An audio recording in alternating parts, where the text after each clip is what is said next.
All right. All right. We're ready to go. Wait, hold on. Shit, I just want to see if we're ready to go. Okay, yeah, we ready to go. We ready to go. We ready. We live. We live, bro. We live. Welcome back to a new stream. Welcome back. Welcome back. We are live. You know, actually, no, not full screen. We're live though.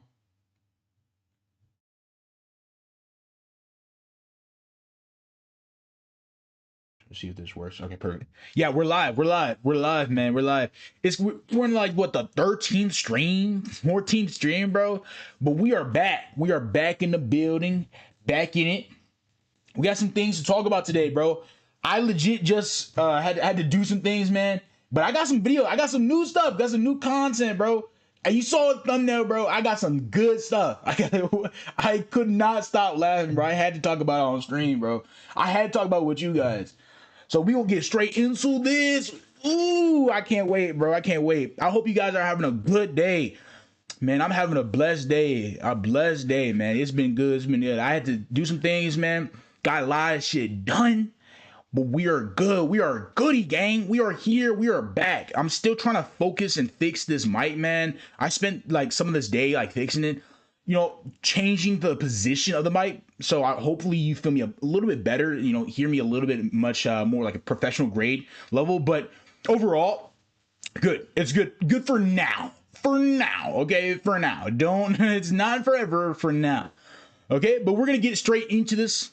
So I just want to do this, but I'm gonna actually, you know what, to be honest, before we even start, like, I want to, like, this off stream, but I'm gonna tell you guys, like, we're gonna fix some of these scenes. Like, I know we're starting directly into the worst screen imaginable. Like, you obviously see just my OBS screen filled with a bunch of OBS loops of the same screen. We're gonna fix that, okay? I got into some scenes, I've got into some programs. We're gonna fix that going forward.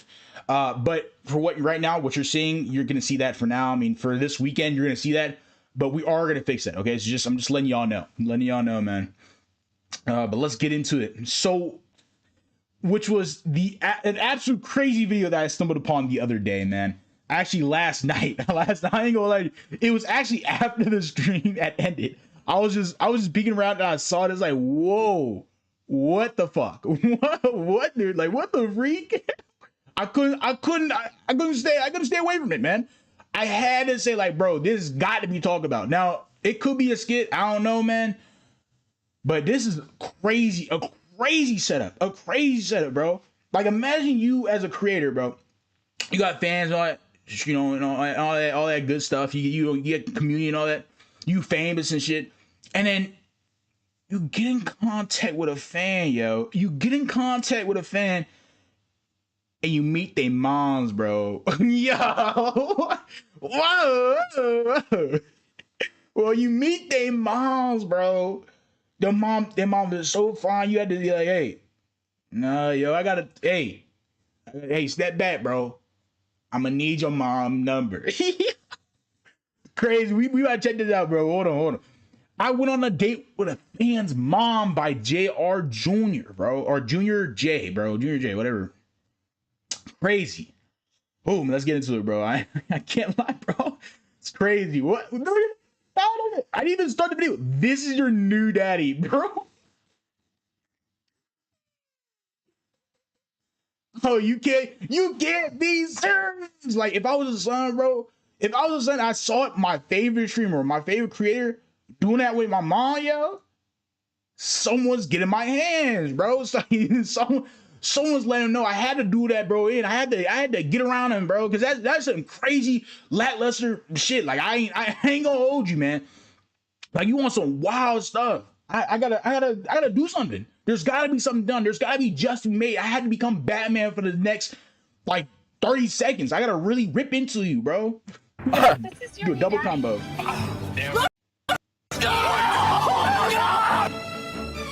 Ooh. Yeah, right. Did she say I love you back? Like, she gave him a full wide open kiss. Hold on, let me see that. Let me see.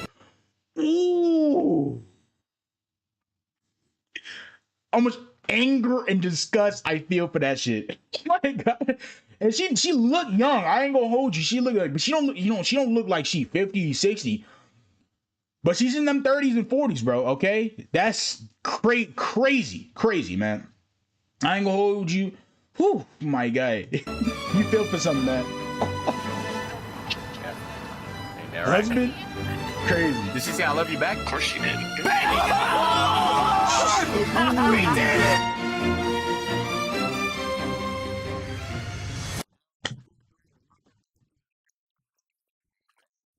Another video.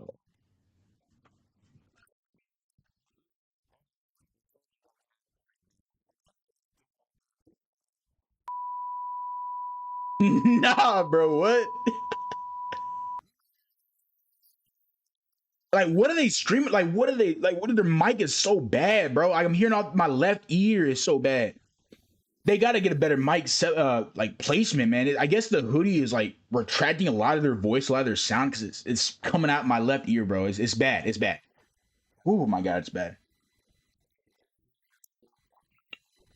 Like, I know y'all hearing this shit. It's bad, bro. He's dead. You gotta go. Gotta put it away, buddy. Conan that, man.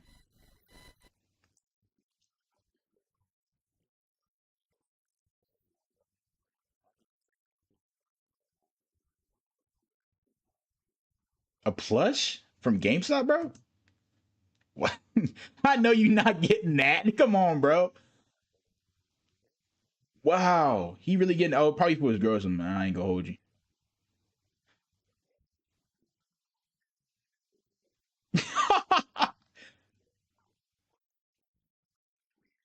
GTA 6, hey, give me GTA 6, bro. Give me a PlayStation 5 here.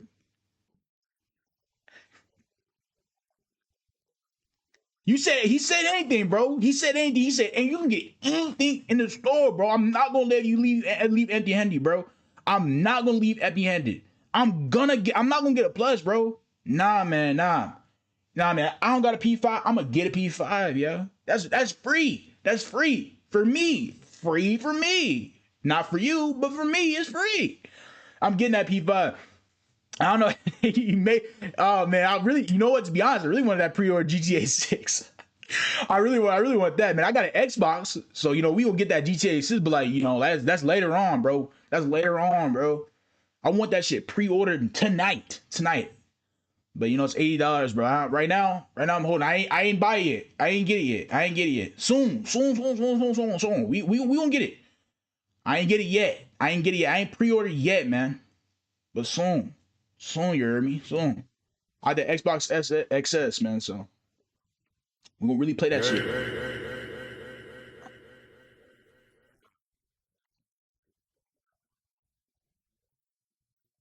Nah, but they were a couple young, respectful young niggas, man. Because you don't know, like this guy just he be saying and scamming y'all. Like we don't want to put it too much on his plate. I get it. He got you out, man.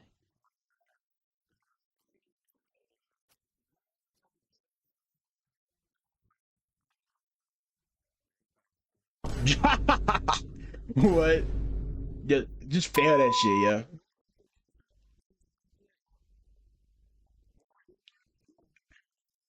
Yeah. Look at me. Get that nigga some Robux, bro.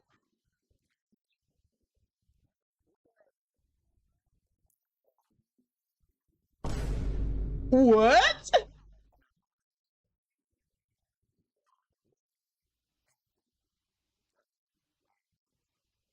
Little nigga.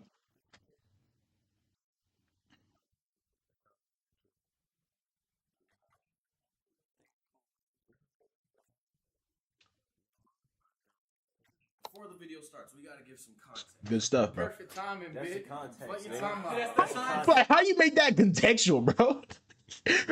Well, I met a fan. I met a fan earlier, you know, the other day, and I saw their moms, yo. I was like, bro, I got to get their moms, bro. What? How you make that? How you make that work, bro? How you make that shit genuinely work? You can't make that work, bro. You gotta like genuinely like stop yourself. Like, wait a minute, what am I doing? What are you doing, my brother? What are you doing? I don't know.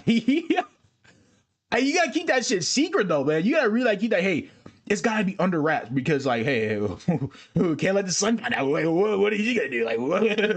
He may just get mad as shit. He may go crazy. Like, you don't want nothing from that dude. So you gotta keep this like, oh, it's between me and you, baby. It's between me and you. Like, I know you 42 years old while I'm 20, 21, but it's crazy age gap. It's crazy as hell age gap. 21 years age gap, but you were when you were 21, I was born, but we're gonna keep it under wraps. We're gonna keep it under wraps, man. We not gonna let anyone else know. I don't know how this dude's gonna falter, man. I really don't know, bro. I really don't know. That's your context. Cartier, your Crazy. context. We had went to the mall and we seen the milk. The milk came up. The milk. Just wanted to know what we were feeling. Long story short, she mentioned that she was single. What? Single ready to mingle? What?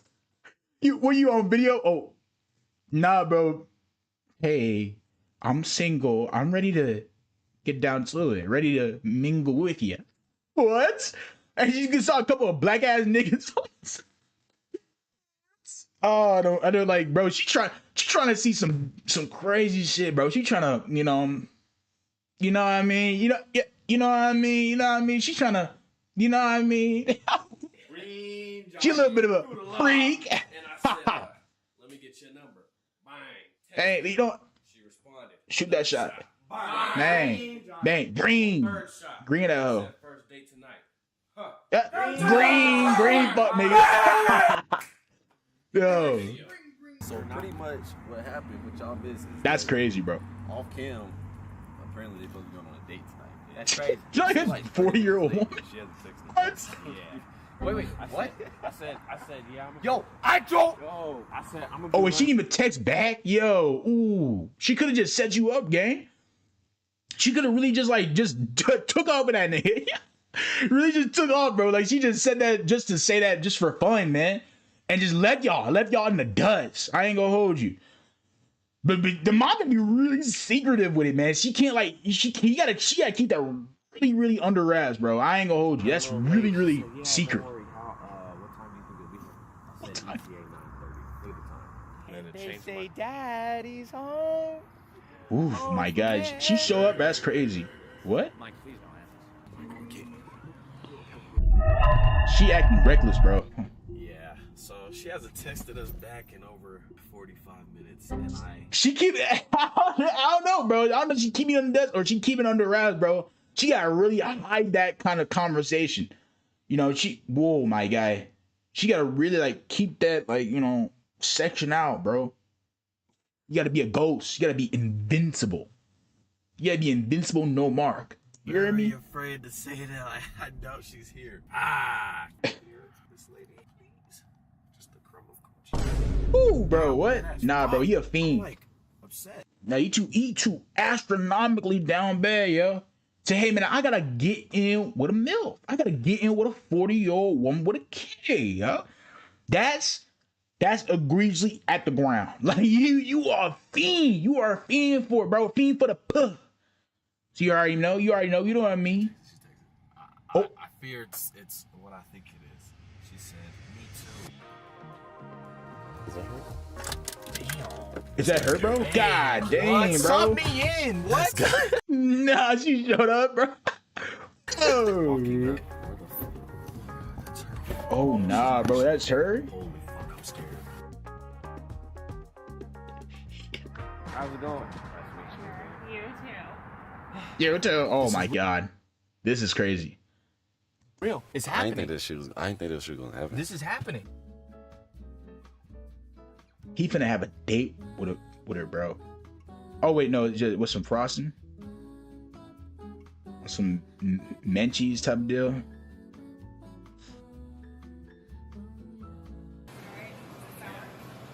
feel like the strawberry kiwi would be more sour. Are you nervous? I feel like the strawberry kiwi would be more sour. Oh shit. I don't give a fuck about no goddamn. He not giving no games to her, bro. No riz. No, I mean, you got it in the building. I mean, at least spit something, bro. At least say something like you, bro. Don't be quiet. Don't be cut off, bro. I'm sour, nigga. Get every flavor, man. everything. One of everything. One of everything, you hear me? Ooh, that's a disgusting combo. She looking at this man, he's a freak.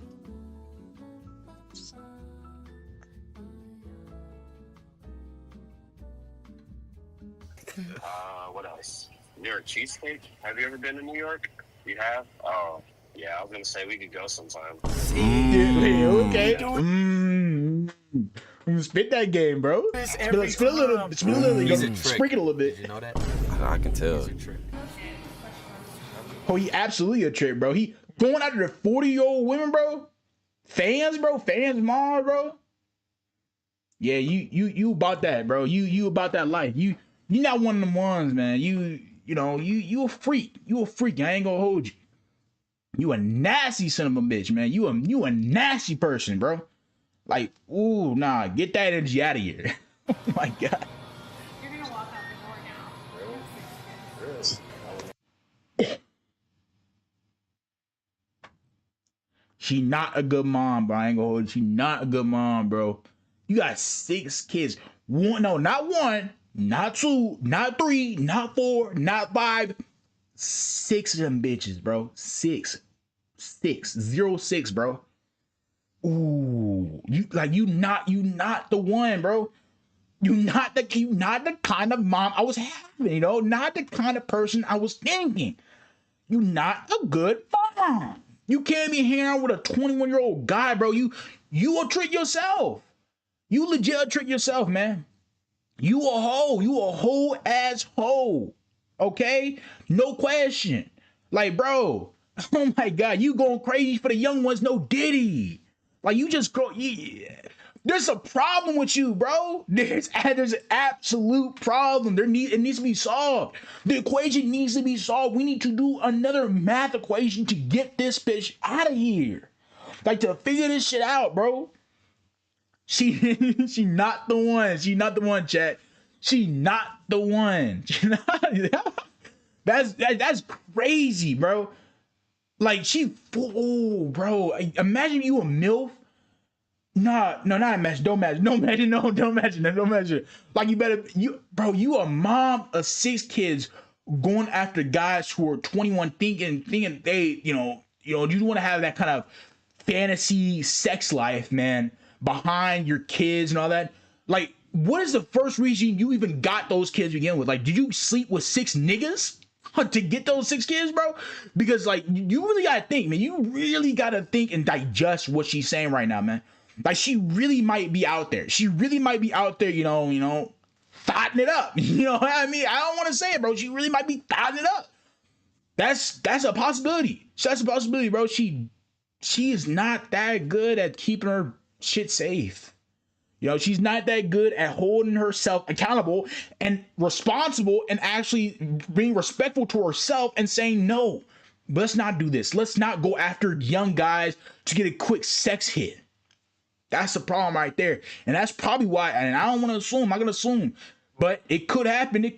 You could have possibly gained these 6 kids from situations like this one in. This. How many kids she got, nigga? Oh, you actually do have 6 kids. Nigga, oh my God.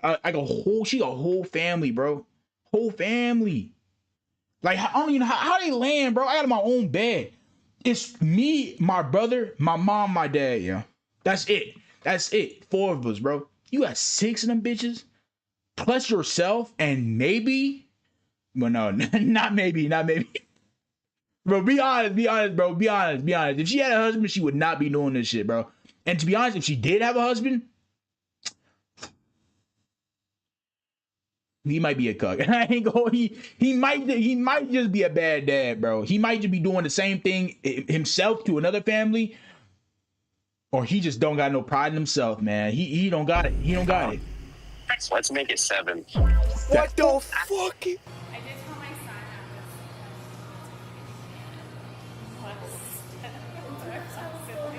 son A black sibling? What? Oh, he want to back, bro. What the fuck? Makes sense. Makes sense. Did she really tell him? Thank you. You like my eyes? Very nice. Come on. Is it Oh, try it. Yeah. That's a bit of a munch. good? Okay, it's not that bad. It's not that bad. I thought it'd be like really gross. Hey, Junior, ask to try her ice cream. She gotta feed it to you though. She gotta feed it to you. Can you feed it to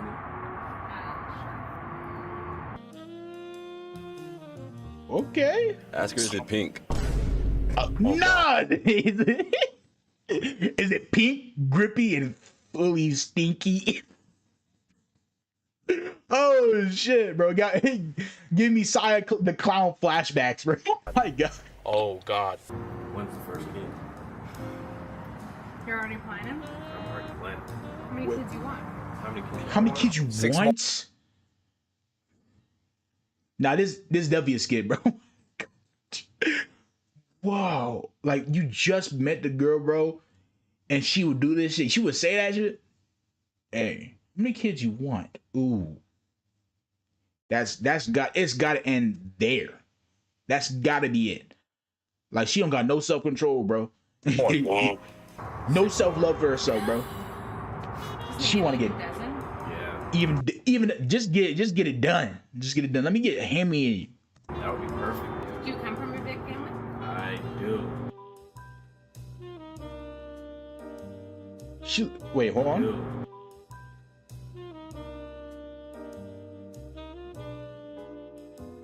She look a little. That girl's wearing my merch. Hey, there's a fan. Wait, what? She's wearing the hoodie. Oh my gosh. That's Aura. How's it going? This is Hey, Aura form. Aura form. Aura form. Look, we got a picture together. Oh, that's crazy. Oh, that was you? Yeah. You on a date? On a date? Wait, is that what Colin posted on his Snapchat story? Who?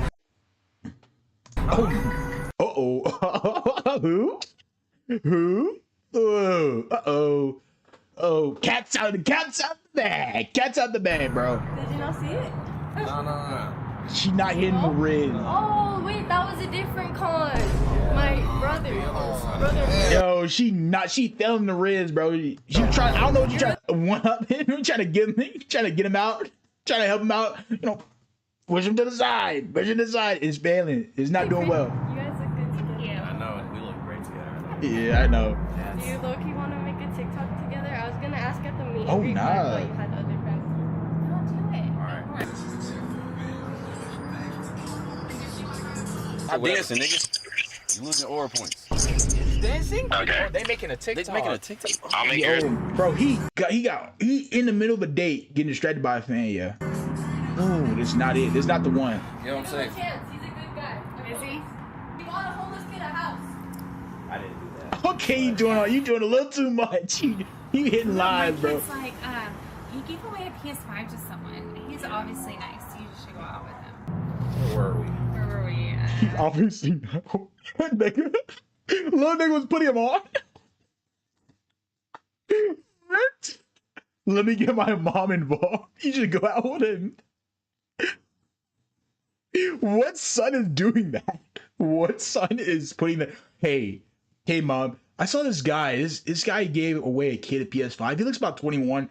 Hey, how about you go after him? I think if you guys set each other up, I think that'd be the perfect example of what a husband should be. What? Nigga, he's your age. He's like your age, bro, and he becomes your father, bro. Really, you gonna be listening to a nigga who's your age, bro?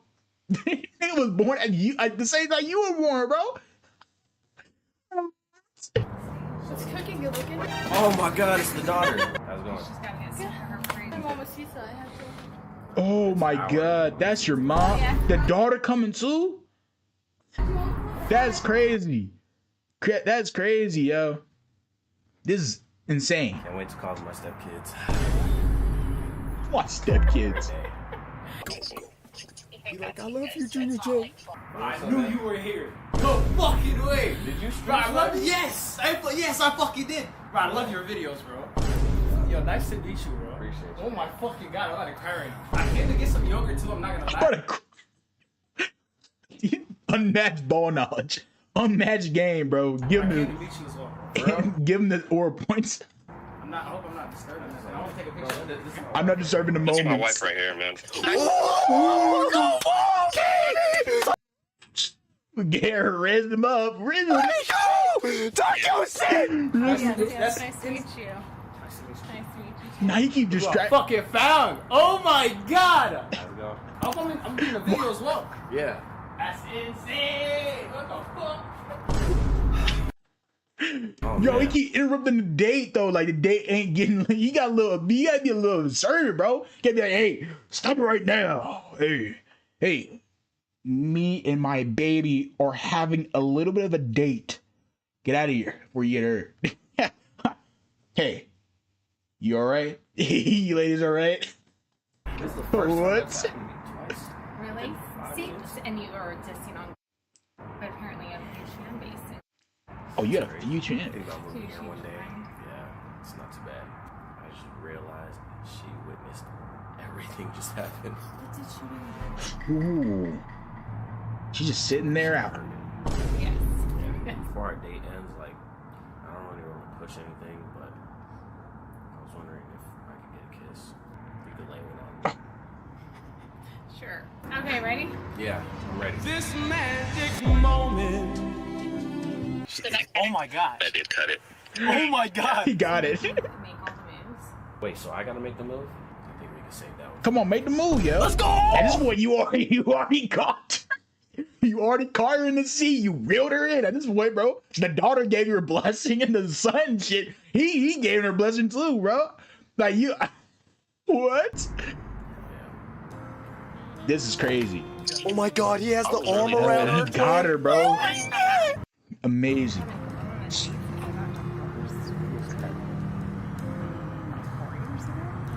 so sorry that happened. Oh, it's all good. You know, He we got can it, have bro. More adventurous dates as, you know, time goes on. Are you watching? Careful there. Careful there. The daughter, do you approve? Do you approve? Or do you not? Do you not? It's wrong. Addie. This is your new daddy. This is your new daddy. Let's go! What? What? Why did you go take that far? Yo. This is your new daddy. What? Oh. Oh shit, bro. I ain't gonna hold you. That's amazing. What? Yo. Daddy, this is your new daddy, bro. That's crazy. Unmatched game right there. Unmatched Riz. Like you can't get to that level, bro. You can never get to that level. That level is up to the skies, bro. Like your new daddy, like, bro, what? After one date with this nigga and got him? Nigga shooting like Steph Curry. What's that one meme? When you shoot Steph Curry from the moon. No LeBron, bro. No LeBron blocking that shot. He shoot from the moon. Swish. Swish. Swish from the earth, bro. Damn right that is. Oh, nah. Am I crashing the date right now? Oh, careful there. Careful there. Hey. Watch yourself. I don't want to hurt you. Watch yourself. You stay right there, buddy. You stay in your place, buddy. You don't know who you're talking to. I will do you in exactly as you are. I will do you in. I will do you in. You stay right there, buddy. Buddy boy, you stay right there. Don't move. Do not move. I'm keeping all eyes on you everywhere you go. I have a third eye everywhere. Just know that. I don't know how I feel about this. Keep your friends encourage me. No, I did not. They did. Shoot. But now you gotta be in with the program, Addie. What? Shoo. Hey, can I have a Get out of here. Get out of here, Addie. I sat in her womb for 9 months. Yeah. What makes you think I'm... What makes you? Well, oh yeah. Well, hey, I'm about to put a child in there for 9 months. I'm gonna PG. Crazy. I gotta get PG. PG. Sorry. PG-13. PG-13. Are you gonna cry? With a 20-year-old young man. Wait, can I share a fun fact? What's the fun fact? You know that this is her first date after her divorce? I just told him. Well, she just said that. It's her first day after the divorce. Yeah, but the divorce was 4 years ago, so she has not been on a date. She has not been pursuing any man for 4 years. Okay, that's Oh, Nancy there. interesting. I swear to God, if you look him, I'll never forgive She's not. you. Are you gonna hear it? So am I seeing Oh, you no, later she get on tonight? it. She kiss on the cheek. Yeah, he ended on a good note. Just, I'm playing. He got her twice to kiss, man. That's crazy. That's a different type of breed of crazy, bro. What'd she say? That would be fine. Wait, let me So see. am I seeing you later tonight? What'd she say? That would be fine. Can I bring my cameraman? He trying to just get eat. I love you. Yeah, right. Did she say I love you back? She called her husband. Crazy, bro. We going home, nigga. Going home. Success. What the? We going home. What? Holy fuck, nigga, you're brick. Nigga, of course. Nigga, you're bricked. Why do you have this? Wait a minute, you didn't put that on camera, bro. You had to say it to them like, oh, no, whoa, you're brick, bro. You looking dead at it, bro? Yeah, of course, I just had a good date. For some brick, nigga. I'm hard as fuck. Oh, right, dude, Chick-fil-A. you love that shit. Holy fuck, Mike. At first it started off slow, but then towards the end, what the fuck? I ain't gonna lie, she look good. Holy shit. This is crazy. I really went on a date with a MILF, and I'm seeing her after, off camera. Off cam. If you can hear what these niggas are saying. Junior, you gonna have to put it down tonight. Should have been mad. You're gonna put it down tonight. You gotta show it in. Show how it is. Show exactly who you are tonight. Prove to her that you the man. Laying it down tonight. Yo, she's bad as fuck. Bro, she you know what I'm hey, scared? I ain't gonna hold you. For a 42-year-old woman, possibly. I don't know her age. Yeah, I'm gonna guess. That's typically MILF age. Okay, she usually the woman is in her late 30s to early 40s. Okay, that's usually MILF age. Okay, so I'm gonna lay it on her. She not too bad. I would not do it. But she's not too bad. You hear me? She is fine, okay? She is fine. She is attractive for who she is attractive, okay? I don't know her personality. I don't know how she acts or thinks and all that. So I don't know about any of that. I don't know anything like emotional side. But from this one clip, that she was nice, but it sounds like a skit, of course. Obviously, like this is more likely a skit. But if that was a true thing, like you actually had a kind of connection. Crazy age gap. For one, she could be your mom, bro. Okay, she could be your mom. I ain't gonna hold you. She's the age of my mom and plus, like she's up there. Okay, so it's a bit different. Okay, but yes, if I was just thinking about it, I wouldn't do it. But if I was just thinking about it, she is kind of fine, bro. She is on a scale of 1 to 10. She is a 7, bro. She is a 7. She is up there. She a bit above, like at 5 is average. 5 is average. She above 5, bro. She above 5, but she not 8, 9, or 10, bro. She like a 7. She like between 6 and 7. Okay, 6 and 7. Okay, that's just based on like physical attractiveness, like emotional attractiveness, mental attractiveness, whatever she deals with, or like whatever conversation wise. We don't know. We can't know that. So that's why it would not be anything for them. I can just based on physical attractiveness, it's a 7 out of 10. 7 out of 10. Okay, I'm just keeping it a book. I'm just keeping a swing, just keeping it real with y'all. That was gonna happen. I was scared the AirPod was gonna slightly come out the ear, And then she was going to hear it blasting through the phone. And he was like, Omar's pulling up right now. Act natural as possible. I said, all right. I see this nigga, bro. I'm trying so hard not to start dying. That shit sounds so retarded. I just want to like... That's a weird honking noise, Talk bro. to me! Talk to me! Like, that sounds like an alarm. Like, it sounds like, like when the police comes up, or even like fire trucks come up and they trying to get you out the way and they're coming to like emergency. Yeah, like that's what it sounds like. It sounds like a fire truck, bro. Or it sounds like a police officer. Hey, bro, talk to me!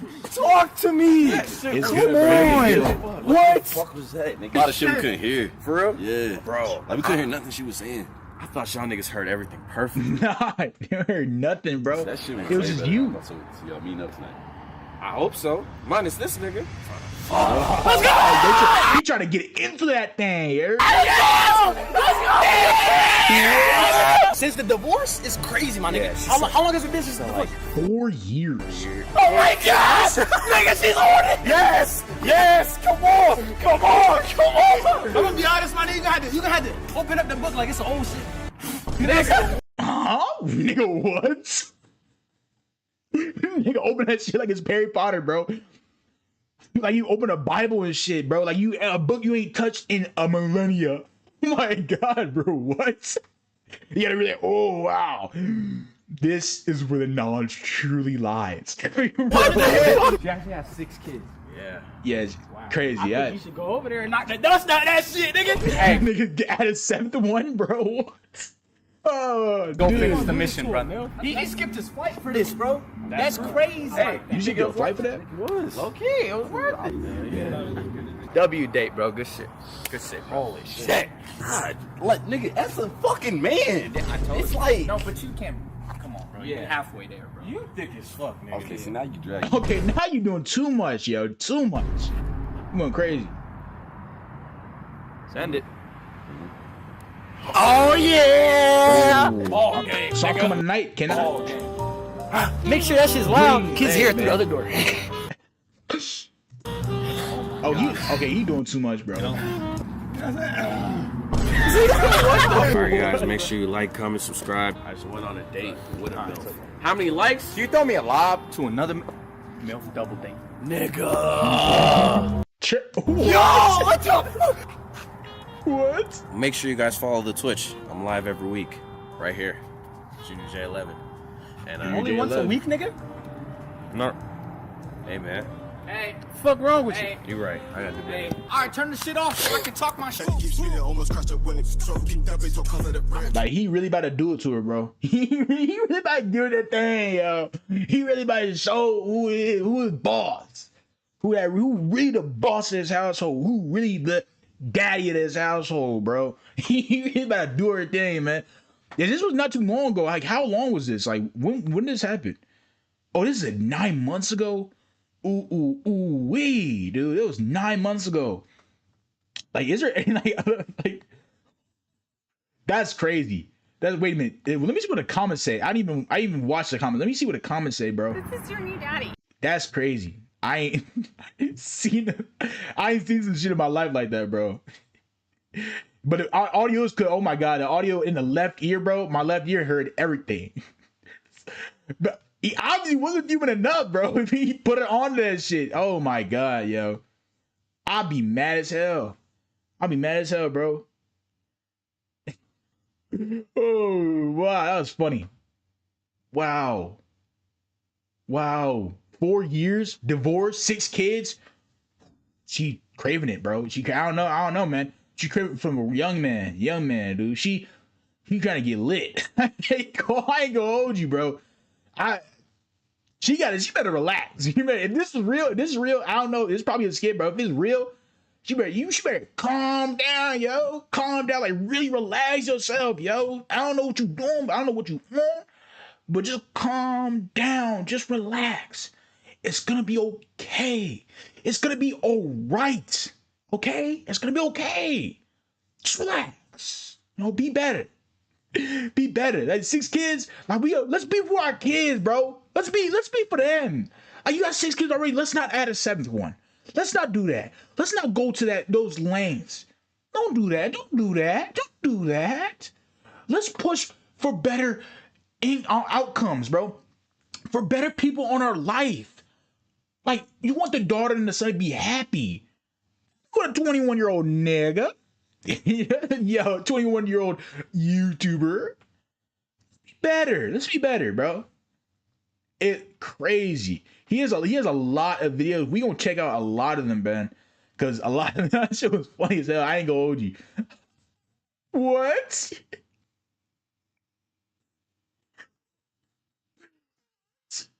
You can't be serious, bro. Oh my god. We gotta come back. We gotta come back. We gotta come back to this. We gotta come back, bro. I ain't gonna hold you. We gotta come back. Bro, what? I had some other videos, bro. Oh my golly. Legal counsel representing court. Wait, hold on. So, okay, so in this other video that I saw, like, very recently, okay, remember this was last night, bro. This was last night, chat. So apparently, Corey Kenshin's in some drama. Now, I don't know what the drama stems from, but apparently, let me look it up. Is like, what drama is Corey Kenshin even in? What drama is Corey Kenshin in right now? With Mav Attack. Now, I don't know who Mav Attack is. I've heard of his name, but I simply don't know who he is. I don't know what he does. I don't want Reddit to, like, do anything. I don't have nothing to do with Reddit. Oh my gosh, dude, I can't spell. Okay. All right, so the current drama between Corey Kenshin and Mav Attack is part of a larger online controversy that began in mid-2025 when TikTok user Panda Ninja X official. Okay, so I know about that woman who did that, who accused Corey Kenshin of emotional abuse, manipulation, and harmful behavior. But I think that was, like, dropped. Like, I don't think Corey even, I don't know if Corey responded to it. I think he did respond to it, but, like, no, he didn't. No, he was very silent about it. Now, I don't know if either did he respond to it? Okay, I don't really know if he responded to it, but Mav Attack was still in it, okay? So, okay, let me just read. So the allegations which surfaced in a 3-part TikTok expose include emotional abuse and calculated silence. The accuser claimed Corey Kenshin ghosted her intentionally, reduced her to someone mattering only when it suited to him, and used love bombing and gaslighting to, use against her. Alleged inappropriate audio and text exchanges. One clip allegedly showed Corey Kenshin discussing something disturbing while she was asleep. And screenshots of Xbox messages were shared with one line perceived as dismissive and harmful. Public reaction. The post sparked outrage across social media, with fans and commentators debating the seriousness of the claims and the impact of Corey Kenshin's public image. Okay, so right off the bat, I remember this situation happening back in mid-2025. I think this was around, like, before the David situation happened. This was more like, I think this was dinner, like, last summer, okay? So and this is a bit of time ago. I do remember that happening, though. I didn't talk about it because, come on. God King Corey, bro. I go. I'm a fan of Corey, bro. I didn't want to bleed an allegation at first, okay? Now, there's a whole lot of allegations, a whole lot of debates, a whole lot of evidence. We don't, like, it's a lot of stuff that she was claiming, but there was no, like definitive proof. Like, she showed proof and all that. She showed some things, but, like, we couldn't, like, a lot of people didn't believe it. Now, I don't know if we got a response from Corey himself that disproved a lot of this stuff.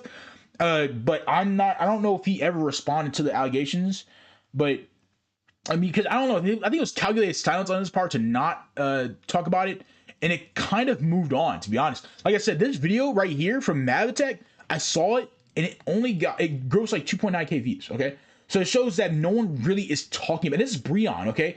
Breon is a pretty big YouTuber with 200k subscribers, so 2.9k views is pretty not that good, okay? Not that good for, like, that's what I'm saying. Like, he averages more than that, so it's not that good. It's not that 2K is just, it's pretty bad, okay? But he's averaging a certain amount. It's likely right now, Corey Kenshin is so beloved creator and loyal creator that a lot of this stuff is, thrown out. For me, what I would say is that my own opinion, okay? My own opinion stands for this. I don't see Corey doing that, but at the same time, I don't know if he would do that. What I would say is that, look, we don't like it. Corey has not. I don't know if Corey even responded to the allegations, so he hasn't disproved the claims or approved the claims. And I believe the story didn't go. It went viral, but it didn't go too viral to the point where like it was decimating Corey. I think Corey moved on from it, and I mean, no one. I think it was pushed to the bottom, and no one really cared. But it was a real story that did happen. It did. I do remember that happening. I mean, a lot of drama channels did cover it. I was a drama channel before. You know, you already know, I was doing drama, but I did more in like documentary style. I do drama still, but like right now it's on and off. But it was back then. It was frequent, but I don't think I covered this story.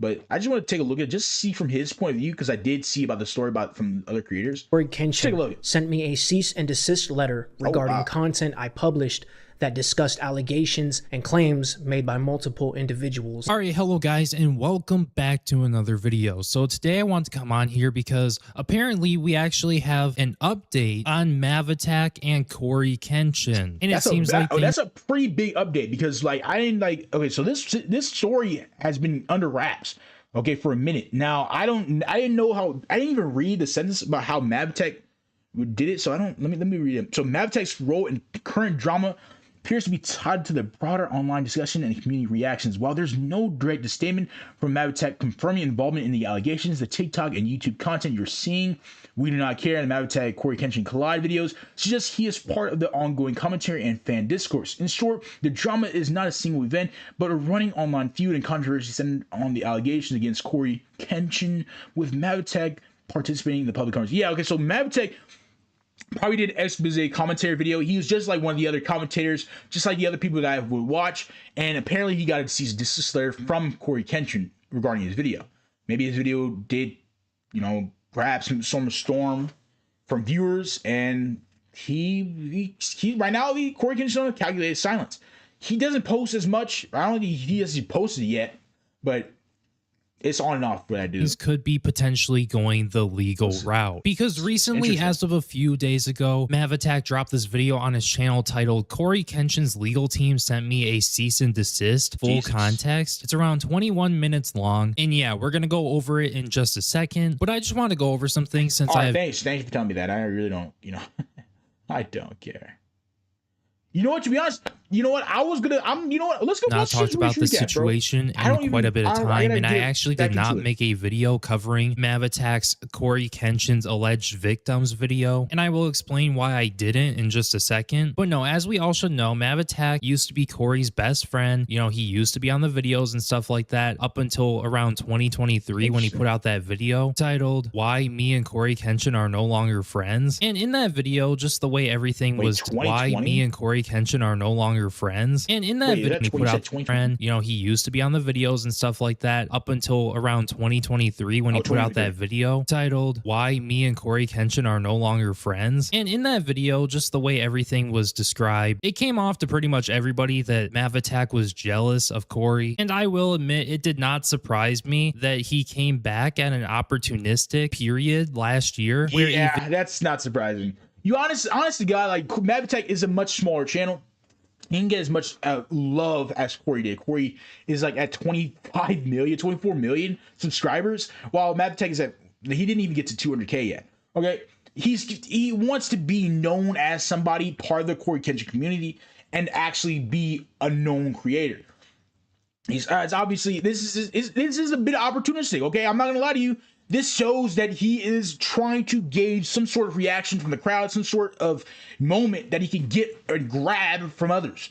And it works to a certain point, but if you see his videos, he get like 37K views, which is very, very low. It shows that people do not care about the situation. In fact, they don't really kind of want to participate in it anyway. They don't really care. They don't really care. If 37K views, you have a 200K subscribers. Your Corey Kenshin video about how you didn't like Corey Kenshin, that you weren't longer friends, you got almost 1 million views. You got 720K views. So it's a bit different, man. It shows that, like, obviously your fan base does not click with the same videos. And it shows, I mean, like, I see the cease and desist letter. We saw it earlier, right?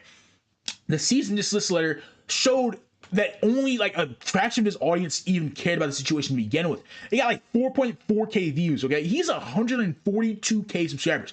That means like 95 if not 96 to 97% of his audience did not give two fucks about that video. Okay, they don't care.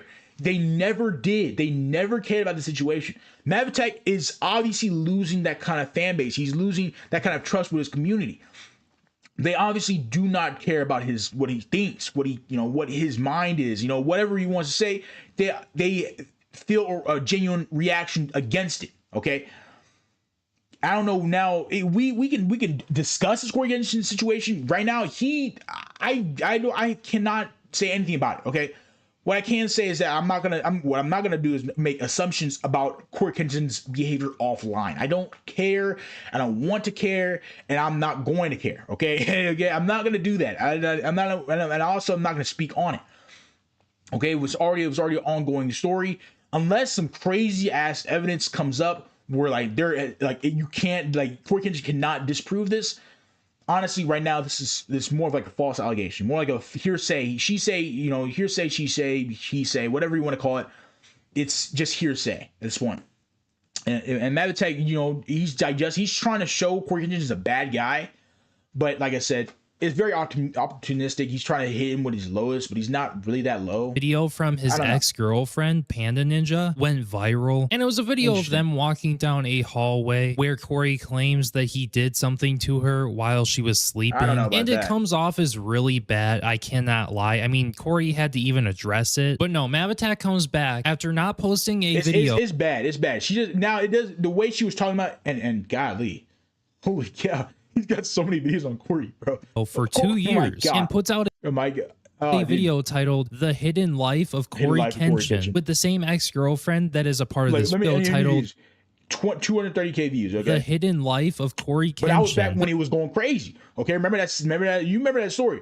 Okay, back 10 months ago, or almost a year ago, like I said, around between June to September, right before the David situation happened, this shit was going crazy. The shit was going viral. Right now, obviously, after that, the next video over, literally did horrible. For 2 years. The 25K views. It literally did horrible. And puts out a video titled "The Hidden Life of Corey Kenshin" with the same ex-girlfriend that is a part of this video. And then that's when the saga initially begins. And most of the saga, which some of the videos he did take down, most of the saga and the issue I have with these videos is that Mavitech tries to make it seem like, Corey did some pretty damning things to these women, including Panda Ninja. But first of all, they show text messages that do not really show the things that they have. Wait, I gotta read that. Sorry, Ninja. But first of all, this is the first time I'm here talking about the situation. And I didn't give two fucks about the situation. I'm on Corey's side. I don't give two fucks about it. But I saw it and I was like, bro, I'm discussing on stream, bro. I ain't gonna hold you. But let me just read this. Okay, so Lowell, you're basically up there with him. What does he have different than what we have here? What you have here? Movie called Skyscraper. And if you came here, you definitely know this. Dude was way richer. Was it good? Lowell, you both are successful. That's something to be proud of. Facts. And yeah, it was decent. Text messages that do not really show the things that they have. Oh shit, you're with Dashy? Lol. Tell him you said hello. Now you're true fave, bro.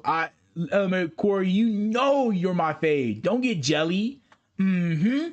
You're jelly. Ooh, please. Dashy yells too much. JK. Accuse Corey of, which include manipulation and emotional abuse. And then my biggest. Okay. I was like, bro, wait, what? That's a normal conversation. What? If this was that evidence, nigga, he's stupid. If that was his evidence, bro, I ain't gonna lie to you. This ain't it, Chief. That fail. Like astronomic fail. Like you can't. Like, come on. That's like showing up to frame LeBron James or something and have one little call that said, "Hey, you're a good player, LeBron. Yeah, thank you so much." And the call ends. What? See, now that right there, that was very toxic, and emotionally damaging to me. That hurt my feelings that LeBron sarcastically called me the best player, knowing that I wasn't bad and knowing I wasn't good. He was manipulating the situation. Like, yo. That's what you sound like. You hear me what I'm saying like, bro? You know how stupid I sound? That's exactly how Mavitech sounds, bro. That's a stupid way of thinking, bro. I ain't gonna hold you. When you're a commentator like that, especially a drama commentator, and you try to get like you're not a drama commentator, you're more like a video essayist. You try to get all the facts, straight and correct and all that stuff. And I have, you know, actual knowledge of that kind of thing because I was that kind of guy. I was that more of a video essayist back earlier, you know, several months ago. So I know about this sort of thing. I'm not that anymore because I don't want to be part of that kind of group, but I was part of that. Okay, so I know exactly how that structure works. You gotta get your facts straight, or people will eviscerate you in the comments section. Okay, he's getting his facts wrong, so now it makes it even hard to corroborate or actually like what what you're putting out, because now you're saying things that are just false or that it doesn't fit. The evidence fails to present any kind of story or any kind of meaning for it. And this is Mavatak. This is instead of handling this like adults, Mavatak and Panda Ninja decide that they are going to sensationalize everything. And Mavatak decides that in the beginning of his videos, he's going to do these skits where he's running around like some weird satanic devil, almost as if he's going crazy because of Corey. And it's like, how is anybody supposed to take this situation seriously when you're doing things like this, including Panda Ninja? Because on I can't take you seriously. I ain't gonna hold you, bro. This some weird shit, some voodoo level shit, man. All for Corey. Yeah, TikTok, she was doing very similar things, including with the AI generated slop, and on top of these videos leveraging some pretty damning accusations, something that I've been waiting to see for a while now and would love to see. Slop, bro. Like that's just AI. Anything this hurts your point to begin with. Like it makes you sound even worse than you are, man. You're trying to like pull facts that aren't really there, and you're trying to like kind of create some kind of narrative, and that's just stupid, bro. You make yourself worse. Like they actually like Panda Ninja and Mavatak made themselves look even worse than they already are, man. That's trying to frame Corey in some light because you felt judged. You felt like you should have gotten something from his fame.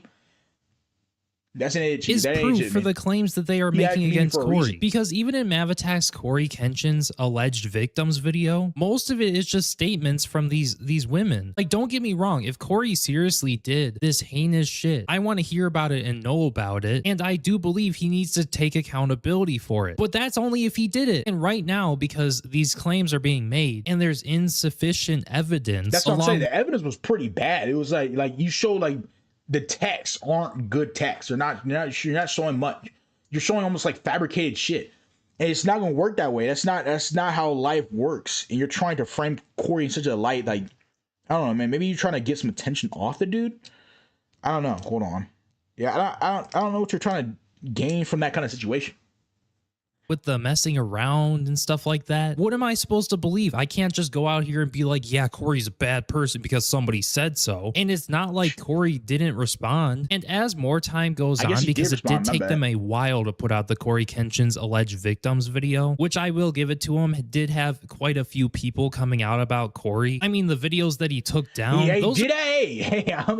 I saw you showed, like, I see a lot of people commenting, okay? A lot of people were discussing it. Now I don't know if that is true. Like I said, I don't know if those are true statements. There's not enough evidence to prove that kind of claim, but there is a lot. I gotta give it to Mavatak. He did have a lot of people come up and say, "Hey, Corey is this, and that. This, that, and the third." And that's a ballsy move. So like that does bolster something. Okay, it bolsters something.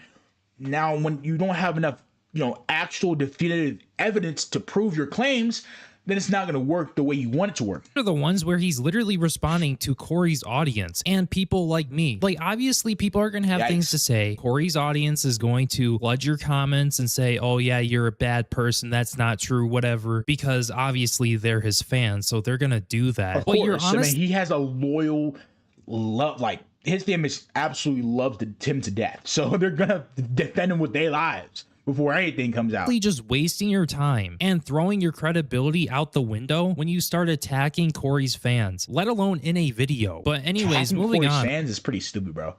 That's like attacking, like, you know what I'm saying? Like, that's like attacking the person's character. Or because someone else agrees with that person, you automatically attack them instead of actually getting out and going out and get some irrefutable evidence to prove to that person that Corey is this, or to prove to that person that he did this, and that. Nah, you don't got that kind of evidence. So you try to make this kind of like, oh yeah, let me just hate Corey's fans. And that's why I'm looking at his viewership. That's why his viewership cratered. It tanked because that fallout from the Corey X Kenshin community as a whole. And that was Mav Attack's, like, most of his Mav Attack fans are from Corey Kenshin, man. That dude almost came up off Corey. Just being with Corey or being by the side of him showed that, like, he could build that kind of fan base. When you actually hurt Corey and you kind of like these kind of fake false narratives, try to prove a point or try to make yourself right and make yourself look correct in any situation, any fabrication of lies that you make, you just look dumb. Okay, you don't look like you look like a credible source. You just look bad. And so you honestly are putting yourself in just a much worse position. I would say a much worse position as you already are, because you, like I said, you already sniped off Corey's fan base.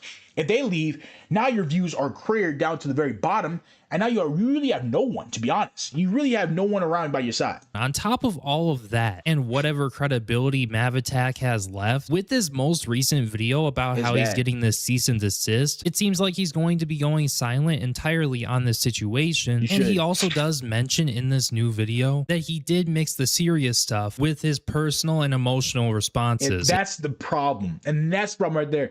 When you're trying to get irrefutable evidence, you cannot go personal, bro. It's got to be straight factual. It's straight.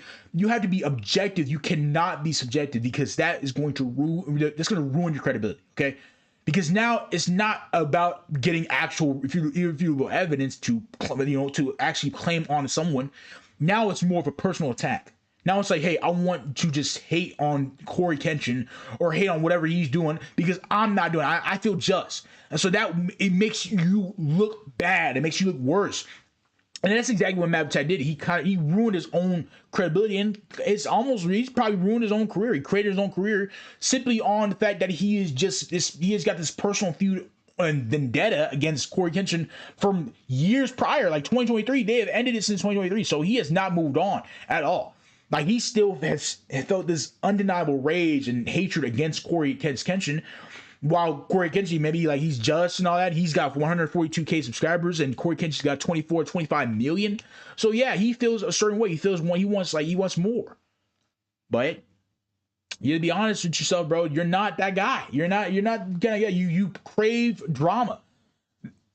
You're not building a fan base as your own. You're building a fan base from his fan base. And we went over this, obviously, but more, let's say like loyal Corey and Shin's fans are loyal, very loyal. When they're very loyal, they're gonna leave you who is not. You're unloyal. You're like almost like a traitor. Anyways, without further ado, let's go over the video. This is me explaining what I received, what I reviewed, how I understood the situation at the time, and why I am choosing a more careful public response now. I am not presenting myself as a court. I am not asking the internet to decide anyone's life, and I am not claiming to know every private fact, every private motive, or everything that may have happened outside of what I personally experienced, reviewed, documented, or was directly informed of. What I can speak to is my own experience. I can speak to the materials and communications I reviewed. I can speak to my understanding at the time. And I can speak to how receiving formal legal correspondence changed the way I needed to approach this situation. On January 30th, 2026, I received a cease and desist letter by email from legal counsel representing Corey Kenshin. The letter disputes the accuracy, interpretation, and presentation of portions of my previous content. It states that Corey denies the categories of misconduct discussed in the January 5th, 2026 video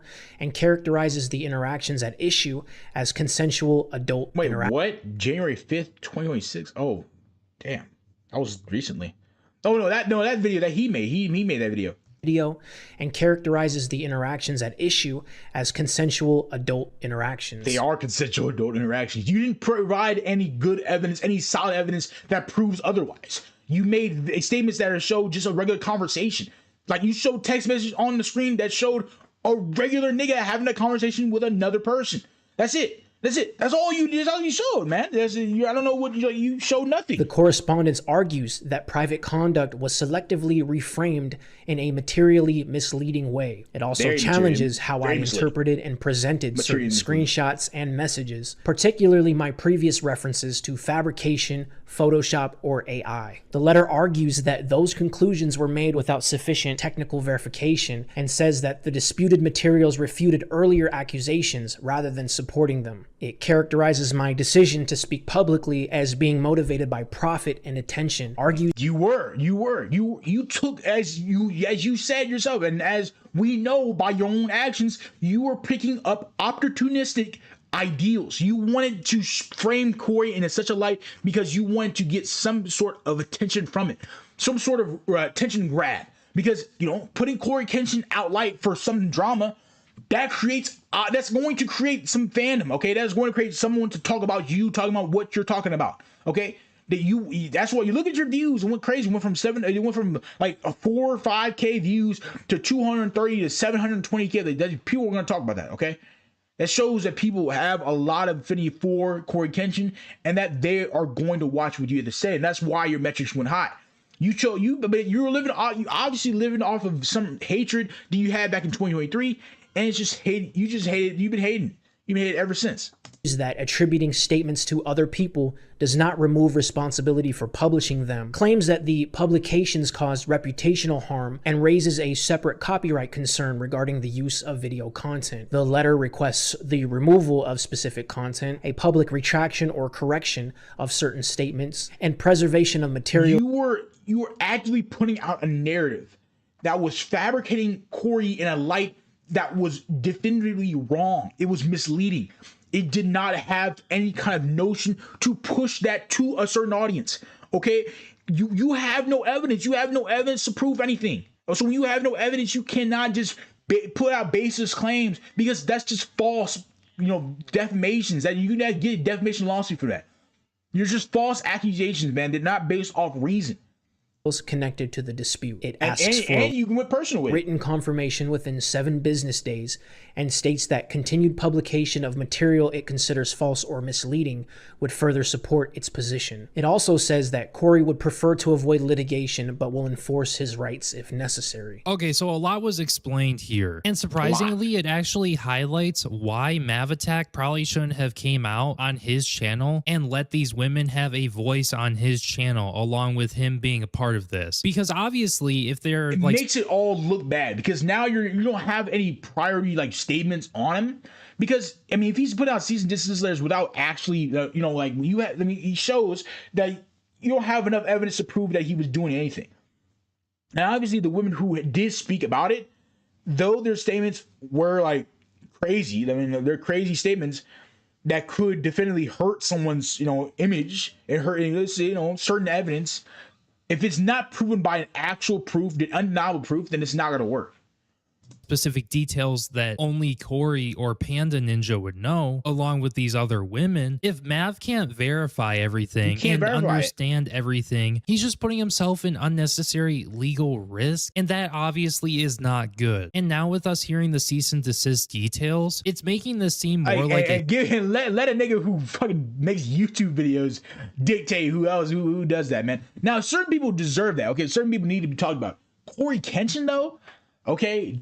Don't let me be wrong, but Corey Kenshin, bro, I do not see him doing that. Okay, I don't see him doing that kind of behavior. He said, she said, sort of thing, basically. That's what I said. That's a hearsay argument. People who are making the accusations, like Mav and Panda Ninja, if they can barely show. Mav and Panda Ninja both have personal beefs, and personally attack Corey Kenshin. There is no irrefutable evidence to prove otherwise, because they're trying to defame him in a certain way that makes his audience turn on him. They want him to lose that. Corey Kenshin, they don't realize that Corey Kenshin has a very strong, like gripped out fan base. Okay, they're not gonna just be falling for those false, defamation lawsuits and false accusations on a whim, unless you had such a very fickle audience, like a very fair weather audience. Okay, only audience and people who have like Iraq or someone like that who would have a fair weather audience. Corey Kenshin is a very live and structured community, and they don't take that shit to like to hold. Like they will really get onto you if you make some false statements.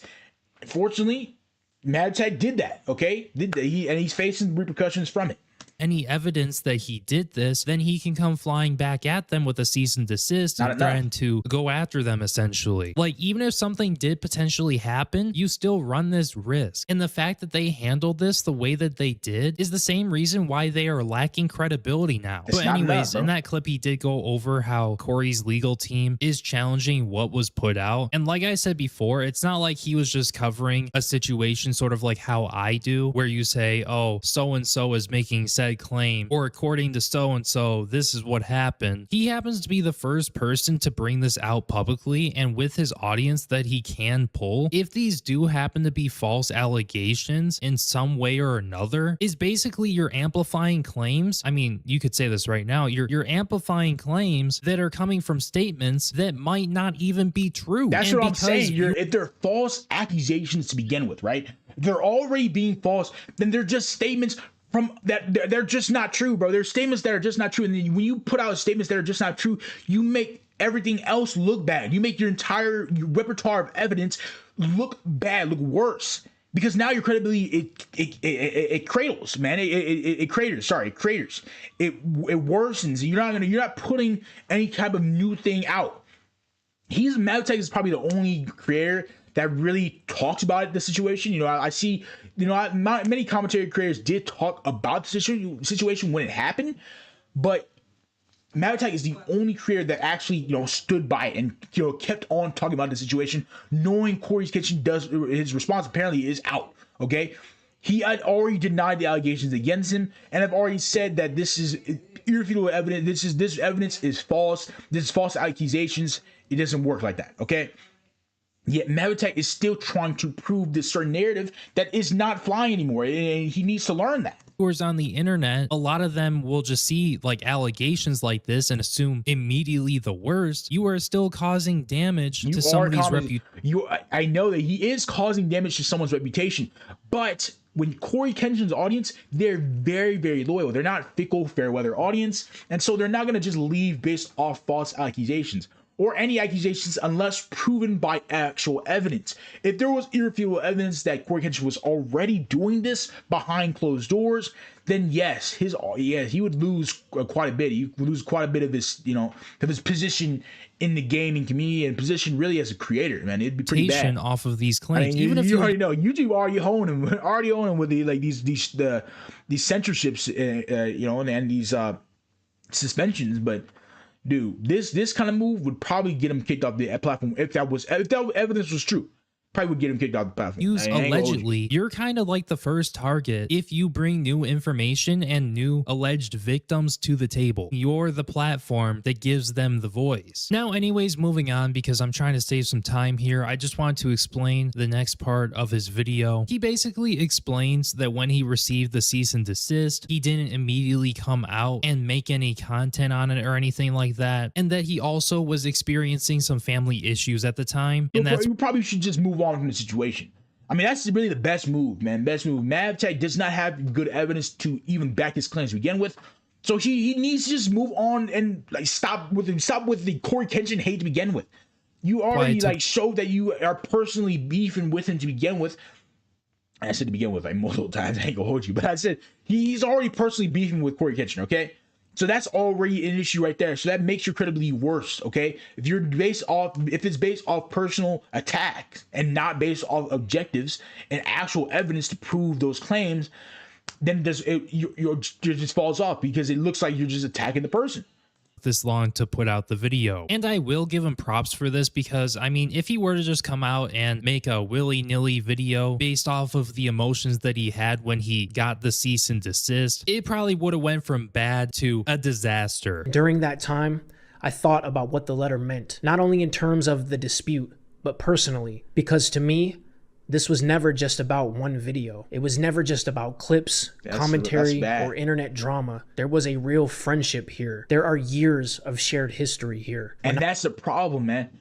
Because when you tie your friendship and all that, relations, all that good stuff that you had, those memories, and you tie it into trying to create and frame a story, some evidence, some, corroborated evidence that you've kind of, created and meticulously crafted to put onto your channel, that's even worse. You a whole ass friend, bro. I'm not gonna lie to you. You're not that good, and you're not a good friend. And beyond, even if the friendship flew apart, you still taking it to heart. You still holding a grudge. You gotta move on from that, man. The friendship is over. Like you dead ass need to leave the man alone. I reviewed everything together. I felt disappointed that this situation and a friendship I once valued had reached this point. That disappointment was part of why I felt a careful explanation was necessary. And once formal legal correspondence enters the picture, the situation changes. The tone and stakes change. The way you speak has to change. I didn't treat the letter as a court finding, but I did treat it as a formal notice that specific statements, interpretations, and uses of content were being challenged. That required me to review my wording, the materials I relied on, the way different videos could be understood together, and what should remain public. That is part of why I am making this video the way I am making it now. I am not erasing my experience, and I am not pretending I had no reason to speak. I am not dismissing the experien's communication. You really didn't have no reason to speak, to be honest. You really didn't have a reason to speak. I mean, I'm not gonna lie to you, you're just a commentary creator. You're just like one of these other documentary creators that do the same things. You'll speak about the same drama and create the same cycled loop. Okay, you just had a friendship with Corey at the time, but that friendship fails, and now you want to gravitate his own fan base, try to siphon whatever level he's got. Materials, and concerns that led to me speaking publicly in the first place. I mean, okay, I really hate to cut this off, but is there just something that you're not showing us? Because maybe now you know that maybe you should have provided more, more evidence and whatnot. Because I feel like this event was foreseeable, honestly. And basically in this part, I mean, come on. If you have no definitive evidence, and Corey Genshin's a big guy, he's a big creator. So he has the money to forward a legal team. He can and will and did go against you. It was a thing that was going to happen. He doesn't say that he's going to take anything back, or that he's wrong, or that overall his stance has changed, but he does say that this is not going to be public anymore. Like, he's not going to continue with more installments publicly. So I'd like to assume that this is going to continue behind the scenes potentially. That is if legal, I guess, they do have anything. But yeah, anyways, moving on. Mav goes on to explain that some of his commentary was serious and some of it was mixed in with personal reaction, and that's the problem right there. That's like we can't. Obviously, like the lawyers and all the legal team cannot distinguish between personal and serious. Okay, it all falls in the same bracket. If they see that it's something that's personal, they can show that, oh yeah, this evidence is not. It's just not proven. It looks like it's a personal attack on my client. They easily just refute that, man, and it worked. It worked obviously because look, you gotta take it down. It doesn't work the way you want it to work, man. You cannot use personal judgment to fuel any kind of or fuel any type of evidence, okay? And right now, you don't even have substantial evidence to even claim anything you're saying right now. So we don't know what you're doing. Now, if he takes it behind closed doors, that's fine. He can go through the legal route and all that.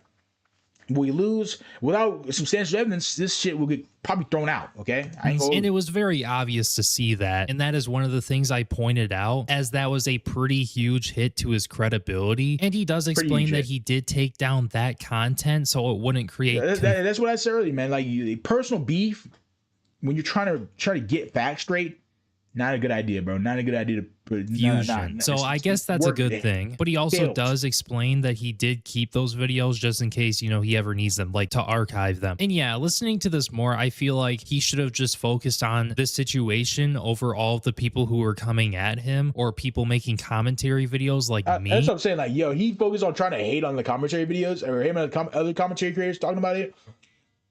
And obviously you tried to hate on the fans.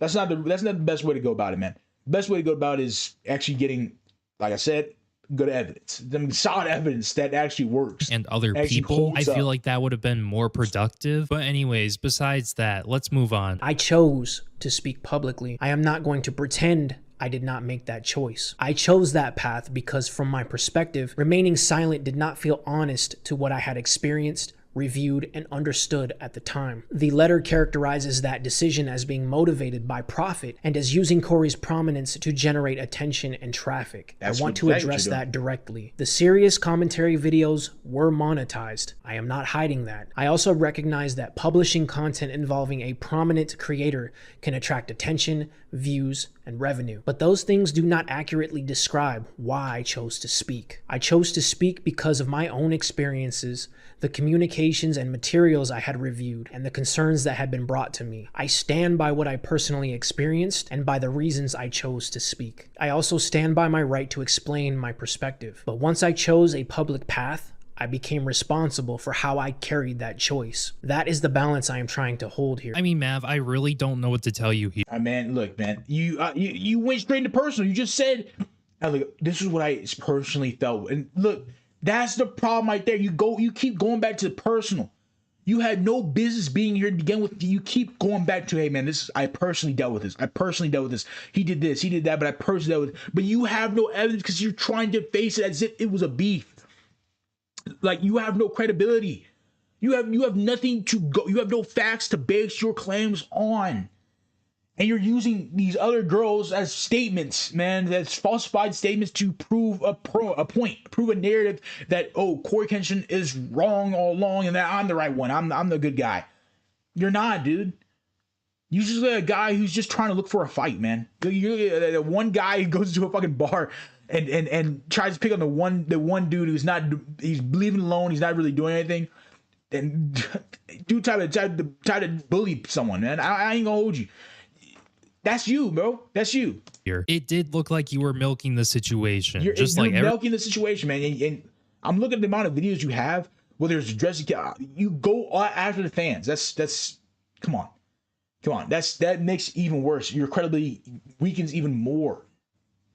You're not trying to milk. You're not trying to have an actual serious conversation, bro. You're just trying to milk for views. You know that. Everybody else. So you can sit here and say this, but not everybody is going to agree with you. That's just my take. This video is not about pushing people toward outrage. It is about explaining the sequence of events, clarifying my perspective, and setting a clearer boundary around how I discuss this publicly from here. That is also why I separated the serious commentary and response videos from the casual, archival, comedic, and reaction-based material connected to the situation. They did not have the same purpose. You didn't need to put up the reaction-based commentary, whatever you want to call it, personal-based thing, the content in the first place. Okay? You didn't need to do that because now that makes it worse to begin with. You shouldn't have done that. What you should have done is focus. If you're going to focus on the case, focus on the case. Now, you don't even have any evidence to prove that, so you really can't even focus on the case to begin with. So you were already playing a lose-lose situation game. It was already over for you. Or tone, and they should not all be treated as though they did. In the response videos, I addressed claims I disputed, provided context where I believed it was necessary, and explained my position based on the information available to me at the time. The serious commentary I am addressing was based on materials, messages, statements, context, and, where applicable, recordings that I personally received, reviewed, documented, or preserved. I am not presenting this video as a final determination of what occurred. There is a difference between what someone believes based on the information available to them and what can be independently authenticated or formally established through a qualified technical or legal process. Before publishing the earlier video, I did not rely only on screenshots that had been sent to me. I personally viewed the message thread as it appeared on the source's device. I also reviewed and preserved a recording. Yeah, but you put out the messages as a whole. You put the messages that didn't even matter to the point to begin with. You put them out. A regular conversation, you put those same text messages out. It's almost like you skim through the text messages to look a certain way, and then you try to frame it around that certain way. You didn't really actually have a certain point or a certain narrative that you could actually gravitate on. You didn't really have anyone's attention or focus to gravitate to a certain story. They almost looked at you almost as a mockingbird. Oh my God.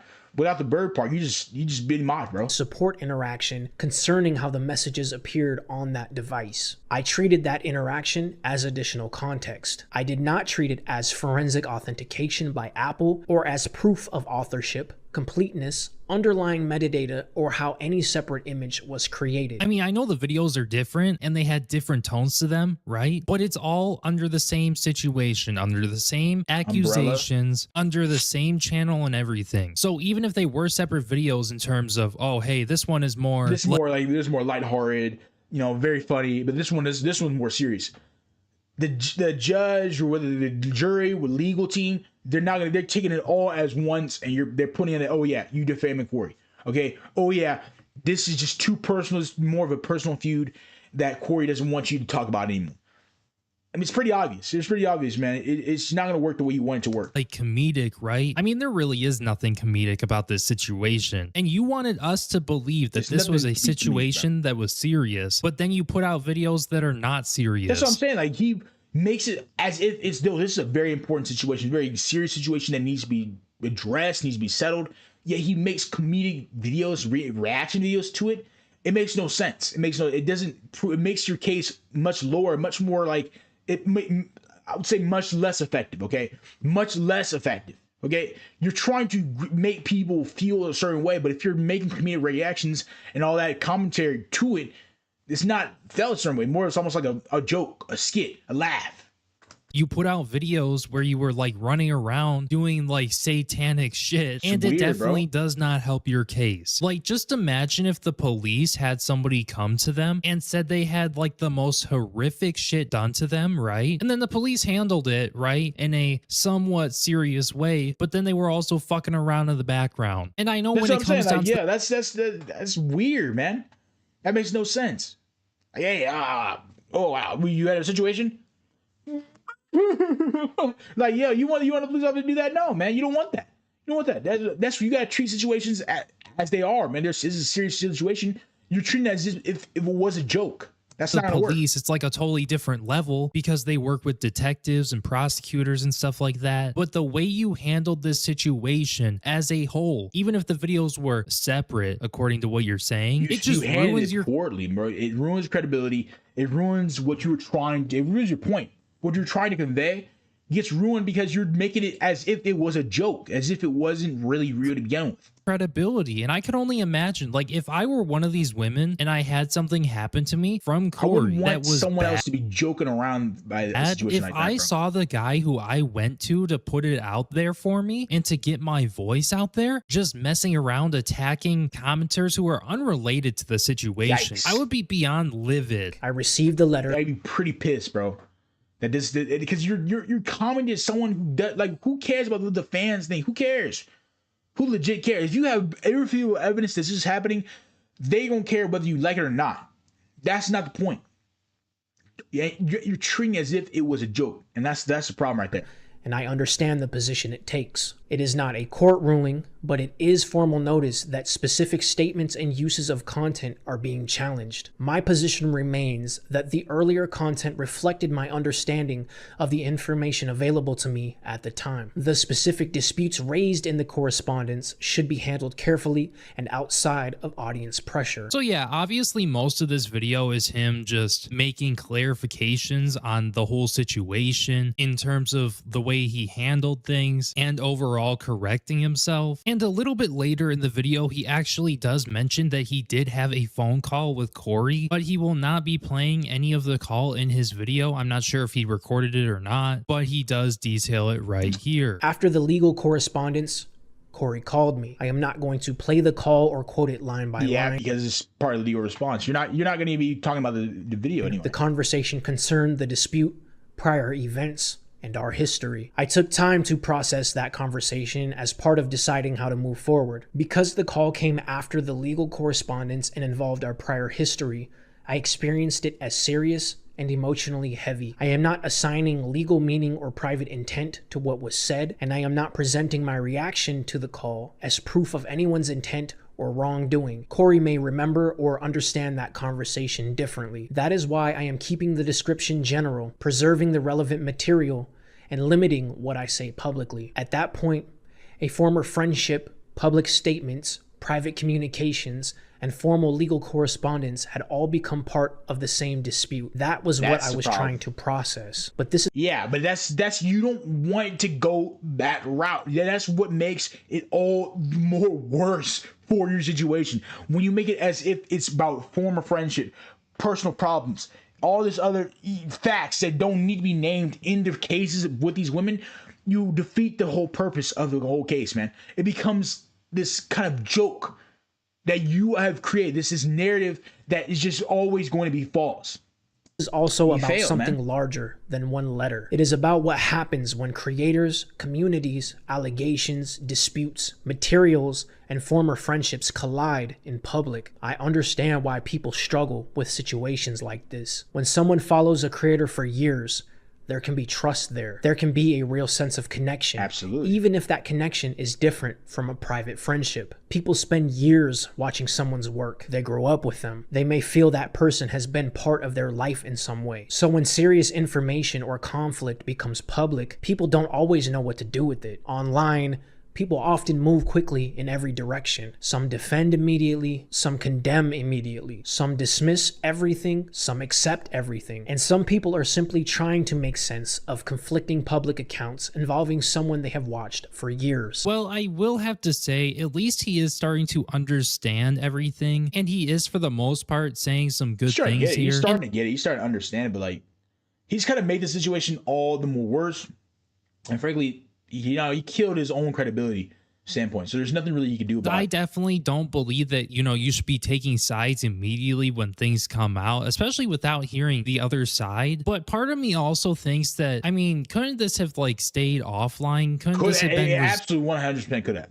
But a lot of these people just like what we have been saying, he wanted attention. He wanted a profit. He wanted something to gain out of the situation as a whole, because he already had this personal feud with Corey. He struck opportunistically and wanted to have certain argument against him. Okay, and to be honest, though it worked at the very beginning, it cratered.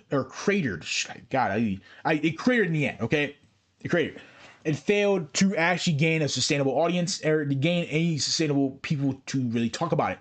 Because, like I said, no one even talking about the Corey Kennedy situation anymore. It died out. Solve some other way. Like, Mav is coming on here and saying that, people should be able to come out with their stories and they shouldn't be harmed in the process. They shouldn't have people come after them or whatever. And same with the person who is having the accusations levied towards them. Like, yes, in an ideal world, that would be cool and all, but that doesn't happen. And that's what you subject yourself to by coming out on the internet and being unprepared. Because this whole situation comes off to me as being totally unprepared and not totally unprepared, not ready to face the actual allegations or the actual statements.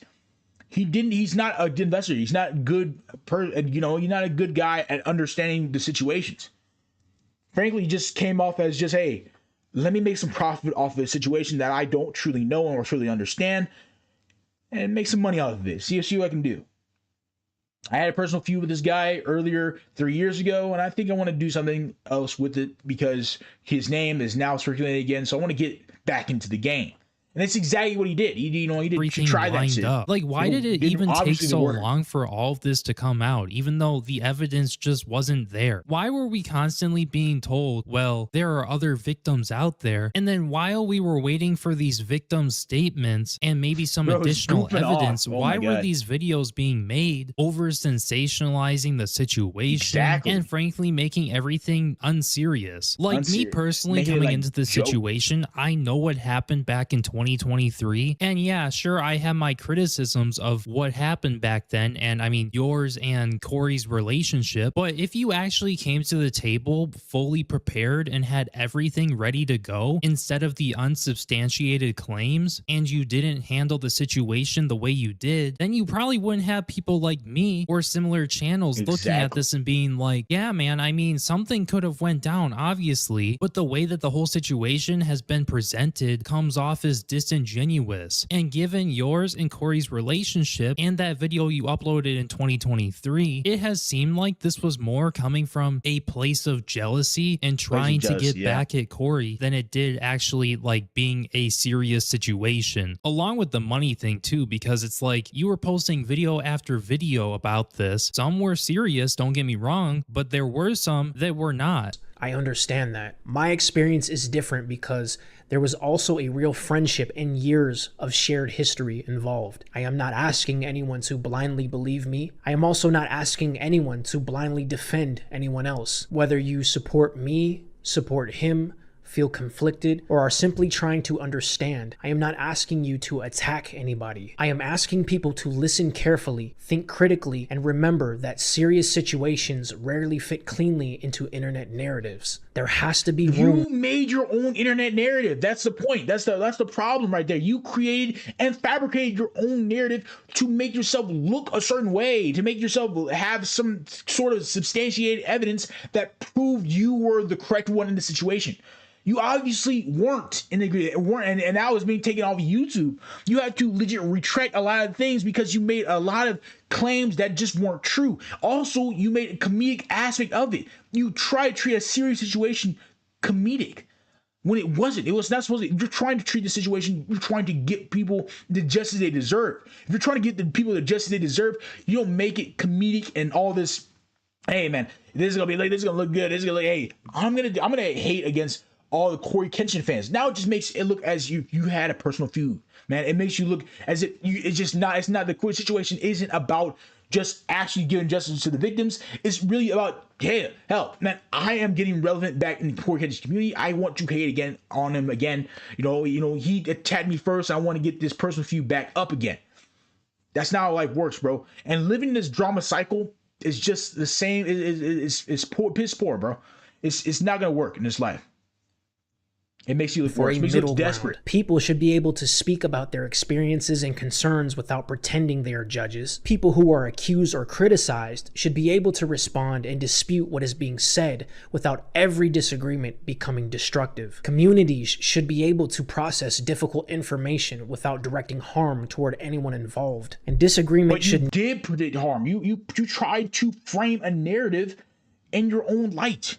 Without having any evidence, you're trying to legit defame Corey in every light, in every capacity, man. Panda Ninja and you have been trying to legit destroy Corey's career in some way, shape, or form through your false allegations and false accusations. And with the other statements with the girls, I don't know. We can't prove that because there is no irrefutable evidence to prove against it or otherwise. You've already proven that you're like a lost cause at this point, bro. You've made yourself clear. You're just not a good guy. Okay, you're chasing the views that Corey Kenshin's name could give you because his fan base is so really in there, really tight and close with him.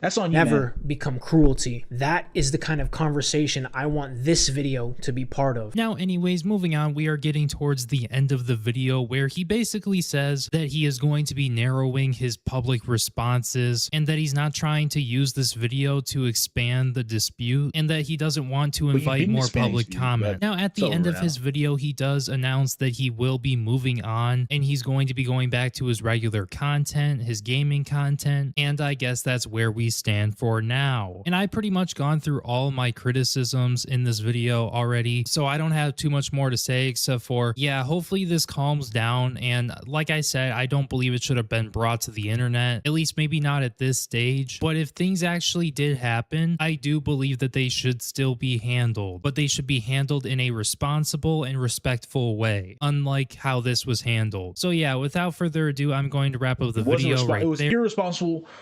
And frankly, it was just very, very like more beef related compared to really like actually trying to prove someone's guilt. Watching, I know some of you guys really want an update on the Mav attack situation, so there it is. It seems almost as if it's finally going to come to a close. And as far as I'm aware, it really does not look like Corey is going to take the legal route with this unless Mav keeps talking. But if anything changes, I mean, you guys know how I am. I will keep you guys updated. It's an interesting situation, man. Honest to God, this is pretty much over, but it's something to understand, okay? It's something get used to. Corey Henshin's a big YouTuber, so this is kind of situation that can cause some things to cause a lot of things to happen. Okay, this is certain things could have that situation was to be real and there was evidence to prove it. This is something that could end up hurting Corey Henshin's career. This is creator's career, bro. But this is like a nothing burger response, bro. Nothing burger. He has nothing. He has no argument for it anyway. Okay. What? What? Oh my god. Hold on. Hold on. She knew exactly what she was doing.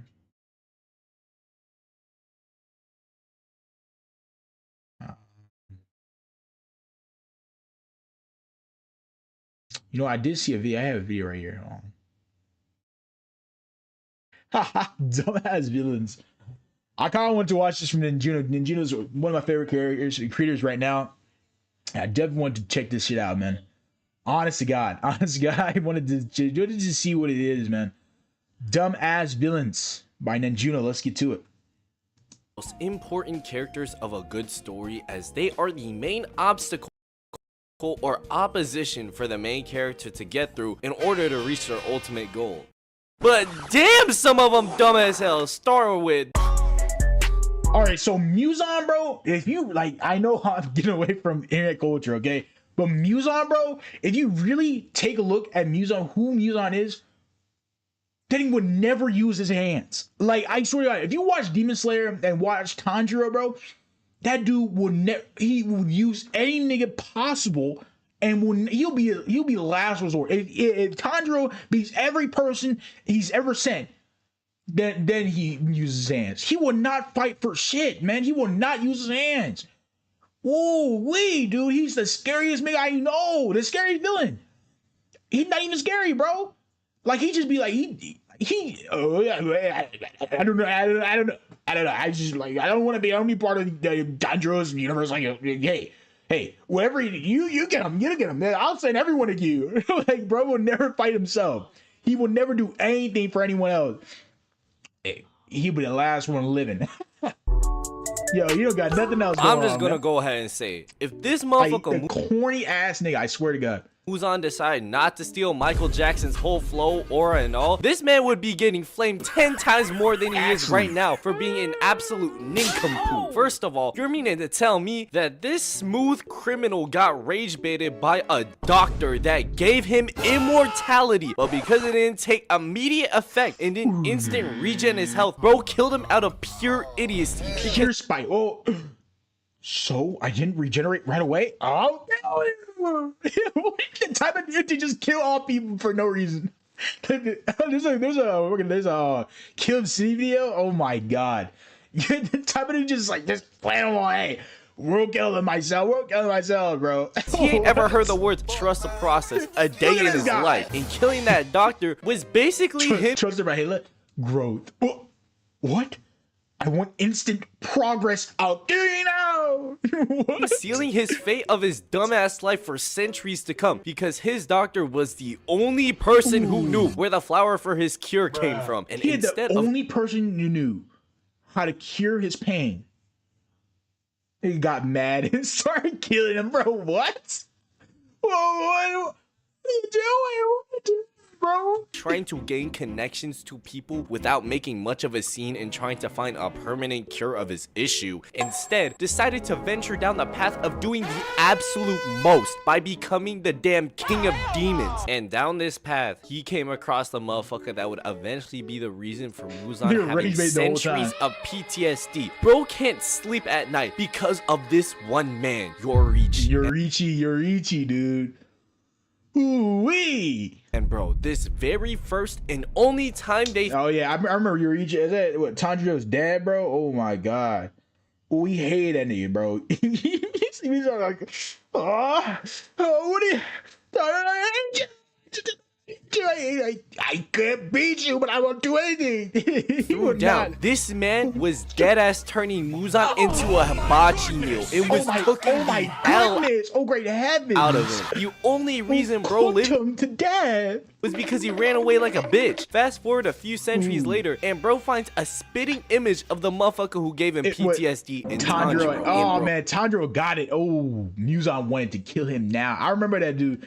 When Muzan saw him, he said, I'll kill you. I'm just gonna kill you right now. I saw some motherfucker that looked similar to my op, who sliced and diced my ass, had me running for my life, and comes from the family that passed down your op's method of killing you from generation to generation. You best believe I would stain that motherfucker myself as soon as I would get Muzan. I'll send everyone else, and everyone but me. I'm not gonna touch this dude. They did. Let everyone else kill him, man. Get the chance. Bro, I gotta mention what happened to Muzan right before the Infinity Castle. How the fuck you gonna have a whole scene walking while aura farming for an entire 10 minutes in front of the Ubayashiki residence with smoke wafting around you doing your best Drake impression and everything, but then get surprised when you get boomed when you pull up? And bro, thank God Ubayashiki had a plan and didn't get dropped on the head when he was born, unlike Muzan, because what were you expecting just strolling into bro's own home? He for real thought she was gonna be barbecue. That shit was gonna be light. Oh, this is all you had? I thought all you slayers had some, man. I thought you had some ranks up in here, bro. I guess not. Hey, I guess you guys were trash to begin with. Bro got cooked. This man Ubayashiki said he'd rather die trying to go down. Are you kidding me, bro? Like, oh, we already know Ubashiki's like he's blind. It's like he's blind as hell, bro. He cannot see anything, and just hurry him makes it even worse. But you thought this dude was gonna give up? He trained all those ranked demon slayers to come kill your ass, and you thought he was gonna let it go? Like, who do you think he is, bro? Who do you think he is, bro? He's not gonna let that go.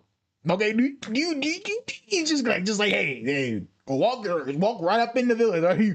Walk right up into my HQ and do like just and me. Like, no, bro.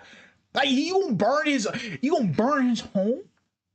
Like, nigga, of course he gonna have things. He gonna have people around you, bro. Like, of course his brain slayers, bro, gonna do him, man. They gonna do you in, bro.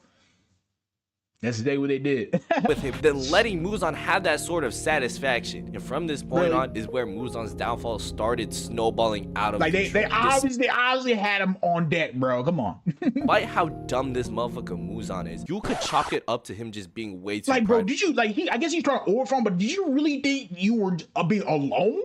I mean, you supposed to be the top ranked demon. Like you have to have some level of understanding. Like, you already know, like, they're coming. They're gonna be around here somewhere. So you gotta be on guard at every second. Bro, hey. He thinks everyone's just nobody, bro. Arrogant. But this next guy that we about to talk about might actually make you think, why the fuck is he a villain in the first place? We got this, man. He's from Levy. Now, I know I mainly talk about anime on this shit. The brain is crazy. You look at his brain. His brain got a mind of his own, yo. Now, I know I mainly talk about anime on this channel, but bro, you gotta make an exception for the absolute peak that Invincible is, and for its birth of one of the dumbest supervillains I think I've ever seen. Because there isn't a single excuse for the amount of bullshit that Angstrom has caused throughout the entire show so far. Angstrom started out as a scientist that wanted to gather all the knowledge from all the other Angstrom Levies in other universes to essentially find a way to build a society that solved problems like world hunger and diseases. And these sound like really good things he's trying to do, and sounds like a really decent person.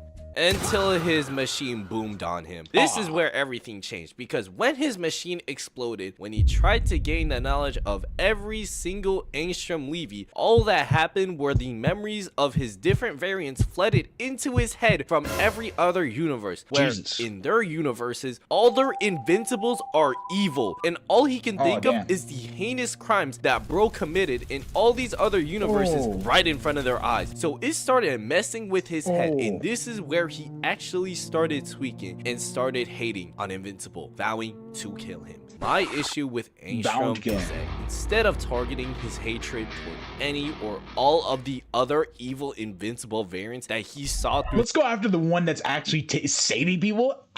The memories of his other variants and trying to get back at them, he instead decides to push all his pent-up frustration Let's put all on the dude who's saving our lives.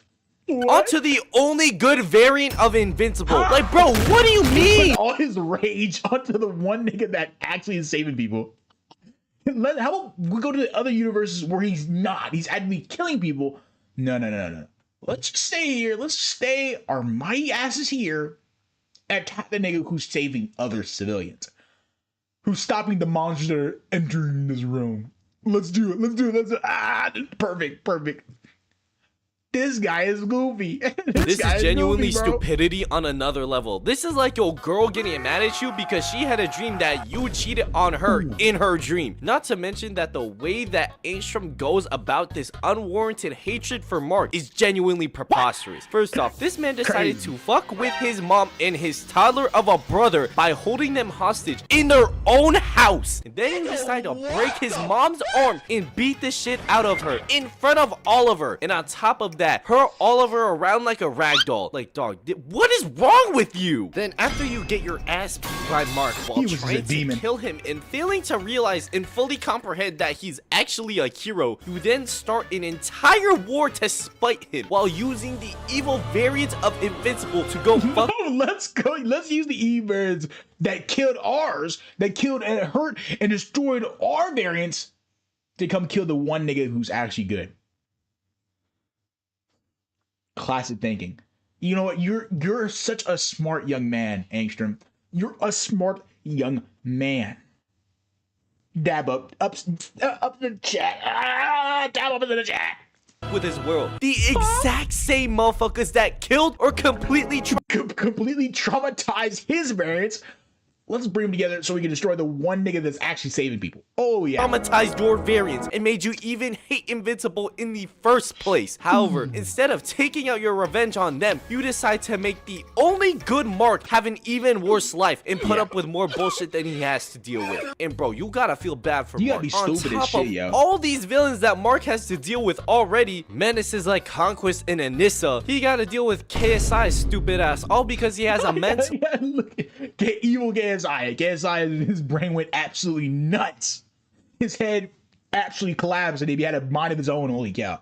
Unstable dick riding obsession over the completely wrong because he has a mentally unstable dick riding. He was taking it. He was taking it.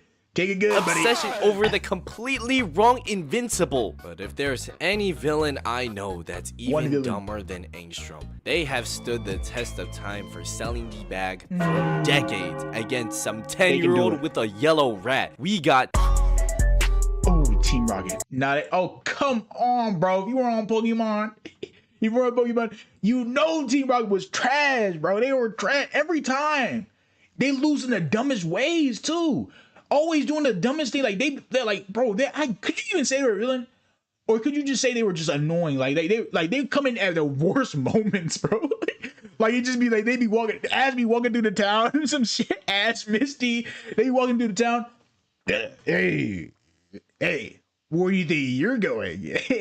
We're gonna take you down right now. Like, bro, they had no life except let's beat Ash and take Pikachu. We want Pikachu now. Who do you think you're going? You're not gonna beat us.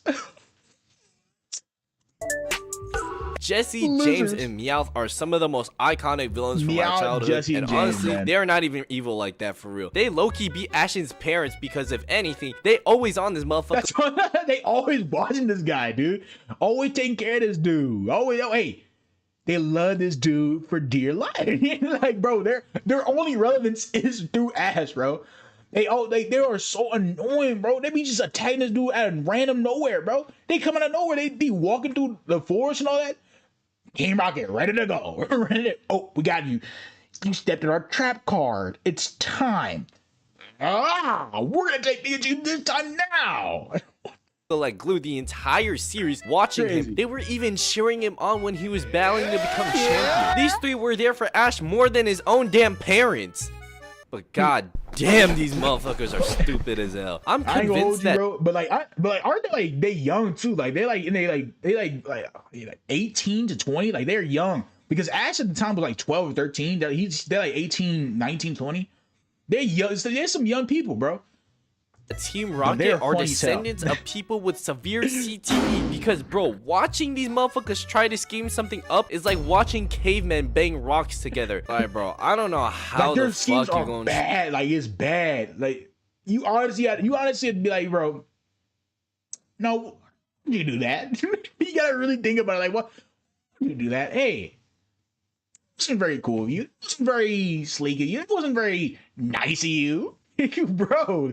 Try to steal this man's bad. Pikachu Bad, for damn bro. near 20 years and never once succeed at all. How the hell do you? And they be getting launched into space, getting launched into the stars, bro. They bring that glint of the stars that they go out and never be seen again until the next episode, where they're seen somewhere on a flying cloud or something. Like it just be crazy, man. Go over 10,000 tries at trying to capture Ash's Pikachu, and like you still keep trying. They want Pikachu so badly. They'll do anything for that Pikachu, anything, bro. And they still fail.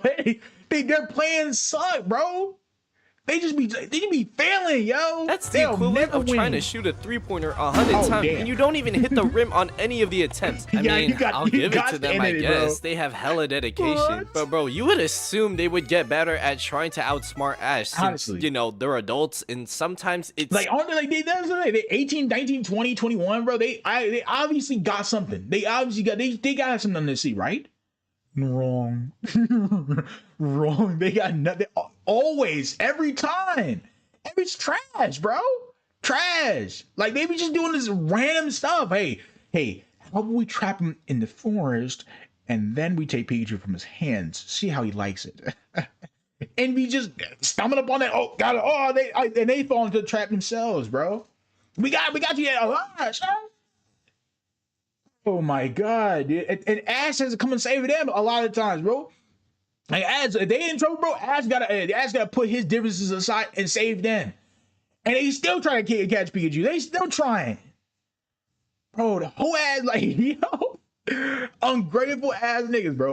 They ungrateful as shit, yo. What they got? Can you move on, bro? Move on. Seems to work at first, but they somehow manage to just fuck it up very last second, and I don't know how, to be honest. Because if I tried stealing some kid's Pikachu every day and I never once sniffed success, I would be reassessing my entire life's existence and finding another job to do. Because dog, they're not built. They're the most jobless niggas I've ever seen. Like I know they work. I know it work for no one. They just be trying to get Pikachu, bro. Like, what do you gain out of this, bro? Hey, like, let's just take Pikachu every single time. But let's just do it. Let's just do it. And get nothing to it, man. Like, you fail. For this shit. But instead, they decide to stalk him around the entire earth trying to catch Ash lacking. But it just never works, bro. And bro, the fact that these motherfuckers dedicated damn near their entire life to try to steal a Pikachu is actually sad as fuck. And bro, at some point you gotta think, there's so many other Pokemon that are so much better. And let's dedicate our life to Pikachu. Oh my god, bro. Really? Really, my nigga? Oh my god. Don't they got dreams, or don't they have anything better to do than tomfoolery with Ash's squad every single day? And you know what makes this shit even worse? Ash has been a 10-year-old kid the entire fucking time. And if y'all watch Pokemon at some time during your childhood, y'all know that this motherfucker Ash is low-key slow as hell, especially during Unova. That's true. That is true. Like, he don't know. He never knows they following him, bro. He never get a hint. He ain't figure it out. Ooh, my guy. This dude get saved every time, bro. He dumb, plus the fact he hasn't grown up at all, and they still couldn't succeed once, is genuinely concerning. He low-key be stupid. He low-key be getting his ass saved. I ain't gonna hold you, man. Yo, Ash low-key be on his last tail, and he still somehow pull a victory. Like, he's still like, oh, I win, bro. What?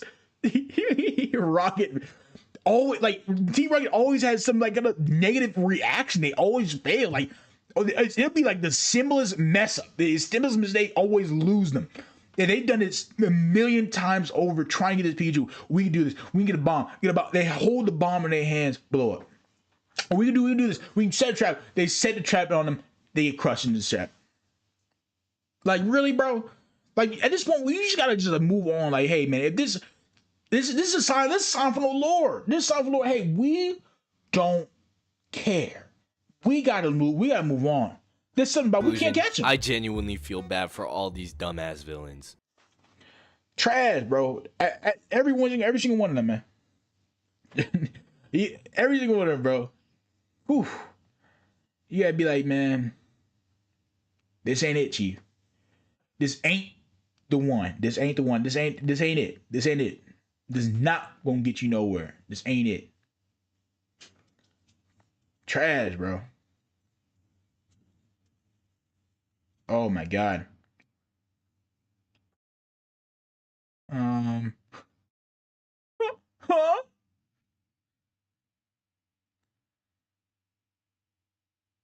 Wait, is there? Who's record? What the heck? Cave divers.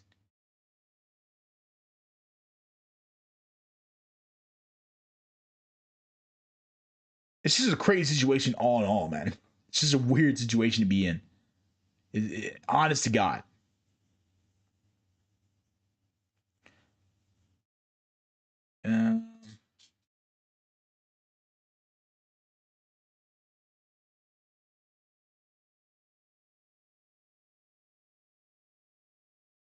Probably watch one video.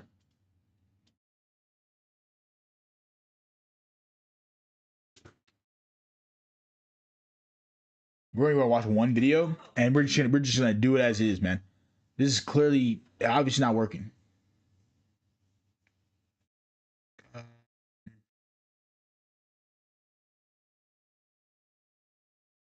a lot of background noise. I ain't gonna hold you.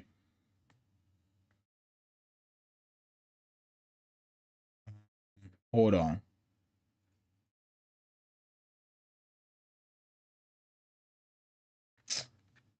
You know what? To be honest, I want to see what Adrian Broner is doing, man. You know, I just want to watch this, man. Got with all that, nigga. Playing with me. Stop disrespecting me, nigga. No, you just you is though. He's still going. This whole duo needs to just end entirely. It's too toxic, bro. We got Dean still arguing with Adrian Broner over this some bullshit, man. Adrian Broner still acting like he run the show. This whole toxic duo needs to just end this, man. Come on, bro. They're trying to fight, bro. Don't do nothing, man. You popping it to me like popping it in though. Popping it in though. You popping it to me like whoa, I'm not gonna lie. Crazy. This fight seems a little bit different than the It's other different. one. It's different, bro. They don't think they like each other now. To tussle a little bit. It looks like the dynamic duo that was supposed to be having the best summer of a lifetime. They were just chilling out, just going crazy. And I talked about it earlier. They were just doing it, but I saw the arguments. I saw it coming around. I knew this shit was gonna happen. I knew something was gonna fade out. They were doing good earlier, but behind the scenes, they were absolutely not, bro. And it's coming to light. It's coming to light. They hate each other, bro. His dynamic duo is already over, bro. You saw that fight. Over the internet, it was crazy. Storm in the streaming industry is ending faster than it started. Now, we can't act as if Dean the Great and Adrian Broner haven't had fights on stream at different points in their short careers. You keep bringing up Kai. Now, man. Let's go upstairs, bro. Let's go upstairs. Let's go upstairs. Now, man. Let's go upstairs. Let's go to the bedroom. Let's go to the bed. What? Let's go to bed. I want to show you who I really am. Huh? Bro, what? Let's go upstairs to the bedroom. Let's go upstairs to the bed. Cause you keep bringing up Kyle. Let's go upstairs like you bring up me, Adrian. You say Daddy Adrian. You go. Let's go upstairs. Let's go to the bed. You want to get busy, bro? Stop playing, bro. Always got to bread, bro. You want to get busy? Do you want to get busy? All right, get in the car. Let's go to bed. Let's go to the house. Let's get in the bed, bro. Money, nigga. You really want to do that? Bro. I'm helping It was failing. And for what it's worth, I would acknowledge that It was a failure people who are friends, people who are in relationships, typically do get into spitting matches quite often. But this time it felt a little bit different. This time it felt like Adrian Broner wanted to place hands on Dean the Great. This time it felt like all of the pent-up aggression through their toxic and tumultuous relationship. But they were already toxic with each other, man. So this is nothing new, okay? We've already seen this like shit show play out. This isn't crazy new information. This just happened to come out of light, man. They just don't have that kind of good ass dynamic, bro. They obviously just weren't meant to have that kind of self, you know. That duo to a head. If you're new to this and you haven't already, please hit that subscribe button. It's gonna go a long way for you. I have to tell you this, but Adrian Broner and Dean the Great's content has always been toxic, and not just how they handle the women, not just how they handle the money, not just how they handle is so disgusting, honestly, how they handle. You're not that dude. Full of moments that have been disrespectful, boundary pushing, over the top, and chaotic. But when you add those other factors into it, it seems as though at least at the end of every other stream, they're always at blows. This fight felt like Adrian Broner was about to put pause on Dean the Great. And I'm not the only one who feels that is different. You can see in the faces and the way that the others around them react to the situation. It obviously wasn't funny little temper tantrum or anything like that. Like they were really about to go at it.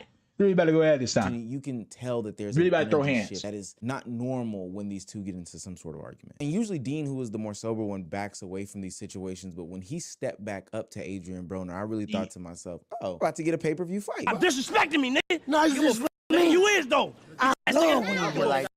Where they at? What up? Pop it to them, though. Pop it to them, though. This wasn't just Adrian Broner going wild and crazy while everyone was laughing. It showed the end. This was two egos boosted by alcohol, clout, and money and fame colliding in front of everybody. AB, the former boxer who feels like everybody should respect him and his presence, and then Dean the Great, the streamer who helped Adrian Broner back into the spotlight and clearly doesn't feel like he should be treated like some sort of sidekick. This fight matters. He shouldn't, man. Dean the Great actually put a platform to his name. Without Dean the Great, Adrian Broner would not be here, to be honest. He would not be here. He would be very low. Very low. Dean the Great is actually putting this nigga on.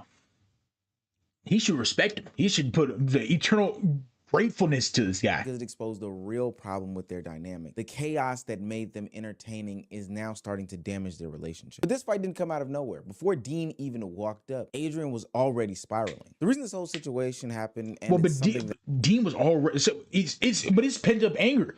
Dean has had that pent up aggression and hatred for Adrian this whole time. You see it in their past streams. Like constantly Dean is trying to check him on everything he's saying, whether it's to aggressively stop talking to the girls, aggressively stop touching, stop doing all this, stop doing all that. Dean has had to say some things. So obviously behind the cameras, Dean has hated Adrian. He has disliked Adrian to a certain point, to a certain extent, and that pent up aggression obviously flew out. It flew out, man. Well, he hated his attitude. Describe the entire Adrian Broner toxic ass attitude, man. Was both comical and sad. Adrian Broner was visibly drunk, like clear as day. But he's always visibly drunk, so that's not so crazy though. He's always drinking some sort of bottle of whiskey. So sloppy, he's just that guy. Had to cut him off. Had to cut him off from the bar, tip the bartender, tell them not to give AB any more drinks. And the way that he had even lured AB back to the vehicle is because he said that there wasn't any more alcohol here, so let's go into the car and I've got alcohol for you. It's like a kid with a piece of candy. Kid with a piece of candy. Let's lure him. Let's ding a little donut. Hey, I got some more donuts in the car. Hey, we'll get some more for you. Golly, he obviously Adrian Broner has legitimately no self-control. He's so addicted to alcohol, bro. He would do anything. Ding a little piece of just a little shot in his head, in the middle of his face. He going straight to it. You going straight to it, bro. Like a binky. Oh my That's just God. Embarrassing. That's embarrassing. A shot right here. Ain't no more shots, bro. Come on, I got you. I got a shot. Come on. I got a shot in the car. Come on. They treat this man like a little kid. How you gonna do anything like that? How you gonna do anything like that? He's so drunk. He don't know what thing, man. He's not even there, bro. He's gone. He's out the way. I'm just saying, though. Yeah, but you know what I'm saying? Get it together, nigga. Can't move like that. You two, you know what I'm saying? Come on, man. You gotta get some water or something. I think this was a foreshadowing. Failed. It's a fail, man. His friends letting us know where this night was going to end with Adrian Broner. Look at how he's stammering through this bar or restaurant. He's bumping into people. His face looks totally faded. He looks gone from reality, and he has no full control over what his actions. He's very drunk. Very drunk. He's probably the drunkest I've ever seen him. He's out the way. Like, he's not even there. He's not even there anymore. He's stammering his words. He doesn't know where he's going. He doesn't know what he's doing. He probably doesn't know where he's at right now. Probably, he just want a shot. He just wanted some drink, something to drink. He needs some water. He needs to get home.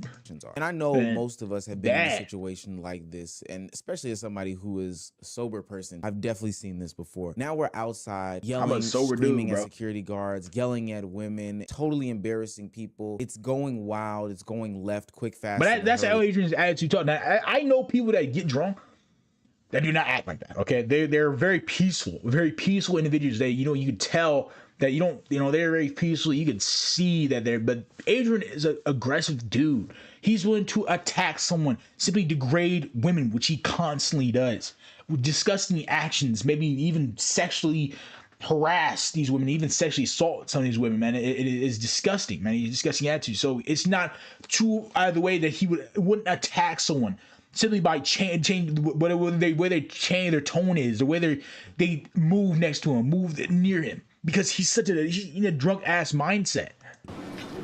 But I get on your ass. Look at him. Look at him. He's angrily going around hating on people, man. Insulting people. Everybody tries to hurry AB into a car to get him away from this whole situation. Before Dean the Great confronts Adrian Broner is leaving a mess everywhere that he walks this specific night. Mind you, anything that Adrian does is always going to get tied back to Dean the Great. It is going to be tied back to Dean the Great. That's what I'm saying. Because they're a dynamic duo, because they operate together as a whole, like a full channel, it's always going. Dean the Great, even if Dean the Great's not doing anything, Dean the Great's tied to it. Now, Dean the Great has had his own history where he was harassing other people and he got punched for it. Dean the Great's not doing that anymore. Okay, he's moved on from that. He got a lot of hate from that. He's moved on. But Adrian Broner is now that pivotal second piece, and that's ruining Dean the Great's image again. This is sad. Steps in and things go left from here. Hey, y'all go with Dean, but I killed. Hey, chill. Get off of me, man. Chill out. Go with Dean. Chill out. Hold on. Who's he talking? What's going on, Kev? There's nothing. Come on, man. I'm not playing, bro. See, and this is why at my ripe old age, I don't deal with people who are excessive drinkers. Hell, I don't really deal with people that drink at all. Because this. Be honest, I don't be having friends like that drink, bro. Okay, I've seen people that are chill with Adrian, but I don't be around people who drink. I'm a sober dude. I'm a disciplined dude. I don't be doing that. I don't want people to do that around me. For no apparent reason, Adrian Broner snaps on anybody and everybody. Anybody. Like I said, he has aggressive ass attitude, so he's willing to just snap on anyone he sees. Anyone that says some sort of something that he claims as disrespect, and that he wants to go charge right at him. His eye shot. He's screaming at the security guards. He's screaming at the cameraman. He's screaming at people that are actually there trying to help him into the next place and space before he gets arrested by the police that are on this street. The police are right there. When the Great gets into his eye shot, he turns the tides on him. He starts going off in an insane manner that is not just incoherent, but it's also disrespectful. And I feel Dean in this type of situation. I'm glad that he stood up for himself, but also he needs to acknowledge this monster was created by him. As a famous ex-boxer, Adrian Broner is used to people just folding. One, because he's paying them. Two, because he can truly beat the brakes off of 98% of people. But that's why this moment felt so different to me for two reasons. One, Dean would do some sort of folding, generally speaking, but this time he stood his ground. And then two, Adrian Broner is not just yelling at some randeezy, somebody that he hired and therefore can fire and replace in a matter of days. He's yelling at the person who put him in this situation, you know, put him in the forefront, made him relevant again, put money back in his pockets through streaming. Adrian Broner is actively destroying his own career right now. The lack of control that he has for any and everybody. And I think this is why pattern recognition is so important. It'd be different if this was a one-off instance, but if you look at the totality of this relationship, there have been numerous, and I do mean numerous times, in which this partnership has been tested and tried due to the alcohol, the money, the women, the fame, all these different things. You want to get busy, bro? Stop playing, bro. Huh? He always trying to get me. You want to get busy? You want to get busy? You want to get busy? I really beat the brakes off you. I really do you in, man. I really do you. Bro, that's just shit. Like, that nigga put you on. Your whole career right now, that you relevancy right now, is based off of Dean. Dean, without Dean, you are nobody. You're nobody. You could not have a career without Dean.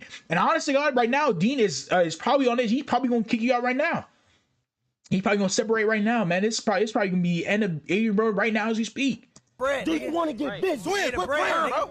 Do you want to get busy? My money, nigga. Huh? Down, bro. Nigga, just pay my bread. Let's go get busy. Drink, let's go, bro. Let's go. You get too drunk, let's go, nigga. Let's go. Yeah, as a real street nigga, you're not gonna keep talking to me like yeah, that. You, hey, bro. You're drunk right now, man. I'm a sober nigga, man. I'm not a sober guy, okay? But you drunk, bro. You drunk. You not really out there, man. I know you could beat the brakes off me when you when you fit, where you can box and all that. But because you drunk, I can throw you down. You're not gonna push me around like that. You're not gonna do that to me. I gotta do you in. I gotta do you in myself. This one long and continuous. But I would never let like Dean the Great is holding on to this narrative now because KI it was driving a lot of views and revenue for him and for both of them, to be honest. But this obviously is coming to a breaking point where like Dean has to be like, hey man, this can't go on because we are legit going to almost kill each other, bro. It can't keep going to this extent, this level. It's not gonna work. It's end up crushing both of them at the same time, simultaneously. Be thinking, man, AB continues to get close in Dean's face. I'm thinking to myself, boy, his breath must smell like doo-doo. But I think a grander picture here is whiskey, bourbon, wine mix. I don't know, man. In all of these situations and circumstances, two things continuously stand out. One, Adrian Broner always feels like he's challenged for some reason. And I think that shows his ego and his ego and insecurities, man. Just like Kavicki, bro, he thinks that he can get any women through his looks, and he doesn't like being rejected is like should be non-negotiable. Adrian Broner is that same way. He can act aggressive, act all not tough guy, this tough guy image, and be get people to be complacent with him and get people to agree with what he's saying. That's not flying right now. Speaks to who and that's what he wants. He wants to challenge anyone he sees. That challenges anyone that goes against his saying. As a person or an individual, especially when somebody's just giving him good advice or saying that maybe Dean the Great is actually helping you gamble out, with these types of people because they will pew you. And the second and most important, you never see Dean the Great start any of these sorts of altercations or arguments. Only thing that Dean ever Adrian Broner actually goes into him, and Dean the Great usually pulls him back. Says in any of these instances is, hey, let's try not to drink. Hey, let's be a little less rowdy. Hey, you're making these people uncomfortable around you, so maybe we should tone down what we're doing. And for whatever reason, Adrian Broner every single time finds this as some sort of disrespect or challenge to his it's a challenge to his ego, some sort of disrespect. Hey, are you trying to hurt me? Hey, you trying to disrespect me, bro? Give me your hands. We'll fight right now. Golly, man, he has no composure. Manhood, to the tune of taking it to another level, to the tune of wanting to actually manhood, bro. Dean the Great's face, to the tune of what we saw this other night, potentially putting hands on Dean the Great. And you would think that somebody like an Adrian Broner would do a better job of being appreciative of somebody like Dean the Great, who literally changed and saved his life. Like a month ago, I wasn't talked about. It was like, forgot about me. Then my brother brought me from under the rock, and now we the biggest streamers in the world. The biggest. Flatter me, and from the first stream, we just been going up, and he changed my life, bro. My nigga back on his feet, I'm back clean, like I'm getting haircuts and fresh outfits again, like so. You're not clean. I feel like that's what makes that whole money argument that they were having earlier so much more interesting and so sad at the same time. The relationship is not just two friends making funny content. There is a real struggle underneath it all. Adrian Broner started this whole streaming run very, very humble, but the more attention that he got, the more his old life, old arrogance, his old ways started coming and creeping back into his life, and that effectively took him over. It makes him unstreamable. Like we can't stream with you, bro. An old bravado came back. That's why every time I can't consume these argumentative fighting clips as some one-offs. This isn't some one-time misunderstanding. This is Adrian Broner reminding the world, reminding Dean. That's what I'm saying. Like, this is just Adrian Broner showing the world who his true colors are. No, showing who himself is. Even though he sort of tried to change, he's still the same guy since the very beginning. He's still the same dad, the same dude, man. Great. No, nothing changed. Even his doubters, who he truly is. You bigger than the program. Who think they bigger than the program? a program, gang. I never cared about a program. That's your problem, though. I am the problem. Look it up. You are the I've been problem. the problem. You've been the problem the whole time, Since man. I came out, bro. People kind of forget that Adrian Broner was at the peak of boxing, not just because he had a phenomenal record, but also because he had one of the biggest and best cosigns of all time. He was tied to Floyd Mayweather, the biggest boxer of my generation. Could you imagine having a mentorship / relationship with the biggest and best in that specific field that you are getting mentored in during that time? I think people would literally do anything to be in that situation. I know for a fact they would. That's what I'm saying. Like, that's like getting a cosign from Michael Jordan. Like, you Kobe and he's Michael Jordan, bro. Crazy. We're talking about Adrian Broner. You see, Floyd Mayweather is not just some random critic. Outside of him being the biggest boxer in the world at the time, he was also somebody who was pouring life and wisdom into Adrian Broner. He was somebody who was uplifting him, guiding him, and molding him to be the next Floyd Mayweather. But all of the antics, all of the bravado, all of the arrogance that was displayed out in public, especially when it's not tied to an elite work ethic, started to get underneath Floyd Mayweather's skin, to the tune of him giving what I would consider some slight criticism about how Adrian Broner gave a technical knockout to another fighter. Literally all Floyd did was criticize how Adrian Broner went about this fight and what he could have done better. And do you think that Adrian Broner took that the best? Absolutely not. Absolutely not. He took it freaking personal. You challenged him. AB that we're talking about. Come on. Whereas Adrian Broner, you know, we had talked before in the past, and I love him. And he's going to be world champion again. I'm always, you know, preaching to Adrian Broner and telling him, you know, the same guys that you beat early on in your career is not the same guys that you're going to face when you get to a certain level or when you get to a certain status. And this is why those parallels between how Adrian Broner dealt with Floyd Mayweather and how Adrian Broner is dealing with Dean the Great are so similar. Post being called out, Adrian Broner in his next fight takes to the ring to do something most people would say is stupid. But tell me if you see a pattern here. But y'all probably know about this. Somebody that I look up to, somebody that I admire, took the chance to do an interview and just talk all bad about me. I'm a man that learns shit from physical activity. So now, that's the problem right there. That's the problem right there. You gotta see me. See, that's the problem right there. That's the problem right there. He thinks that he has such a bad ego, that he is so insecure with himself. He thinks criticism, actual understanding and advice from Floyd Mayweather is a challenge to his ego. It's a challenge. It's, hey, I want to fight you. I disrespect you in all ways, shape, or form, and I want you to lose.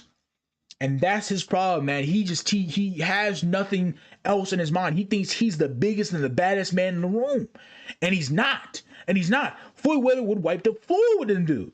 He has no discipline. He has no composure. He has nothing but his egotistical mindset. Some of these dudes need to be slapped to death. Or not slapped to death, but slapped some common sense in them, man. You gotta see me. Floyd Mayweather look at me like that's some stupid shit, man. And naturally the two never fought because this would be ridiculous. That's ridiculous. But I do think that exposes and foreshadows the future of an Adrian Broner. Now, I'm not saying that you've always got to be this person who is humble in the face of disrespect. But for what it's worth, I think, you know, in this interview, Floyd you don't, man. I didn't mean that word. I mean those words, bro. Mayweather was pretty tame in his criticism. Kind of like when Dean the Great tells Adrian Broner, let's just stop drinking. And for what it's worth, I do think that Adrian Broner does blow things out of proportion. Kind of like when he gets in the face of a Dean the Great and disrespects him, spits on him, and all this other stuff like that. So we're establishing this pattern here. Adrian Broner is at the bottom, like he said, eating cornflakes and water, coming from nothing. In the Dean the Great case, he was nothing from his boxing career. A person who was getting humiliated left, right, and sideways on social media. It's this person that comes and uplifts them out of the situation that he's in. And if that person then gives them a little bit of criticism, then ultimately Adrian Broner feels attacked and feels the need to be disrespected. The only difference between how Adrian Broner treated Floyd Mayweather in his call out and Dean the Great in his call out is there's no alcohol involved. Adrian Broner's problem is not that people never help him. The problem is what happens after the people help him. Once he feels up again, he starts acting like he does not need the people who helped him get there. But this is he has erratic behavior, and he wants to challenge anyone who actually is trying to help him.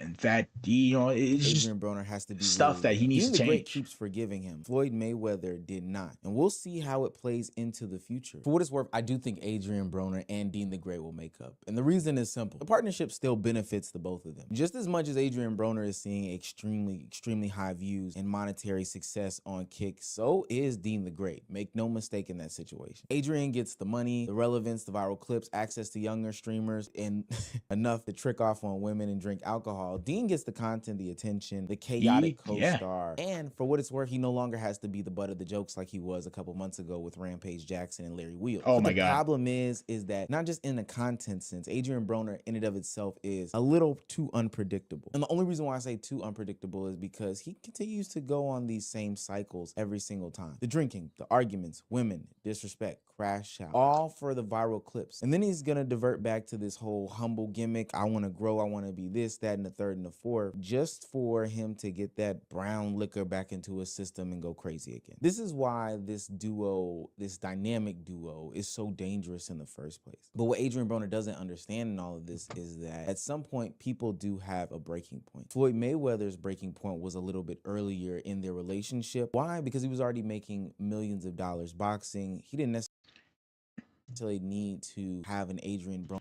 Exactly, man. Like Floyd Mayweather, he has discipline. He has a level of discipline and understanding. He doesn't need a Adrian Broner to tell him what to do. Okay, he's able to do that. Dean the Great, to be honest, both of them do benefit. Yeah, that's honesty. Okay, even if they break the friendship up, a lot of money would go down. A lot of the viewership would tank. And obviously, I'm knowing Dean the Great, he probably wouldn't like that. Okay. He's gonna make them up because it works. This damn duo, even if it's a toxic duo, it works and it generates views, generates money that he can use for more content, even if it ends in hell. It's just the same shit that goes around. Like people want to see what they want to see. It's just the same cycle, man. Underneath his belt, it wouldn't have affected his bottom line in the slightest. Before Dean the Great, who does, need an Adrian Broner, he can continue to push those boundaries, at least for now. What's going to happen when Dean the Great makes a name for himself in streaming outside of his Adrian Broner collaborations? What's going to happen? Well, I mean, if he makes a name for himself, right now it's tied with Adrian Broner. If Dean the Great were to be able to make an audience and an actual fan base outside of Adrian Broner and actually create that, yeah, he'd dip on Adrian Broner easily. He doesn't want to have this toxic friendship or toxic duo dynamic. He doesn't want that. He only wants it right now because of the money and the views that it drives. No one wants to stay with someone who's actually toxic, bro. No one wants that. When he finds a new partner, he's aggressive. What's going to happen when he just ultimately gets fed up with the disrespect? The person that's going to get thrown to the side is not going to be Dean the Great. He'll go off into whatever path. Yeah, Dean the Great is already pretty big, man. He's already a way bigger streamer than Adrian Broner. It'd be Dean the Great cutting Adrian Broner off, not the other way around. He walks, but it's Adrian Broner. And when left to his own vices, we know how that's played out in the past. Hopefully they have some sort of real deal conversation behind closed doors about how to proceed with this, because this is not sustainable. I don't think Dean the Great is going to continue to be disrespected. And I honestly, honest to God, man, I don't know why he wouldn't let that apology slide, but it's going to happen again. Okay. It's going to happen again. So you're going to keep on apologizing, keep on saying the same loop and the same cycle keep going around. I know you don't want that, Dean. Dean would have to make his own decision. I think Dean is going to eventually come to a standpoint where he just wants to just end this. He doesn't want to have this kind of dynamic with him anymore. And that's going to be the end of the duo.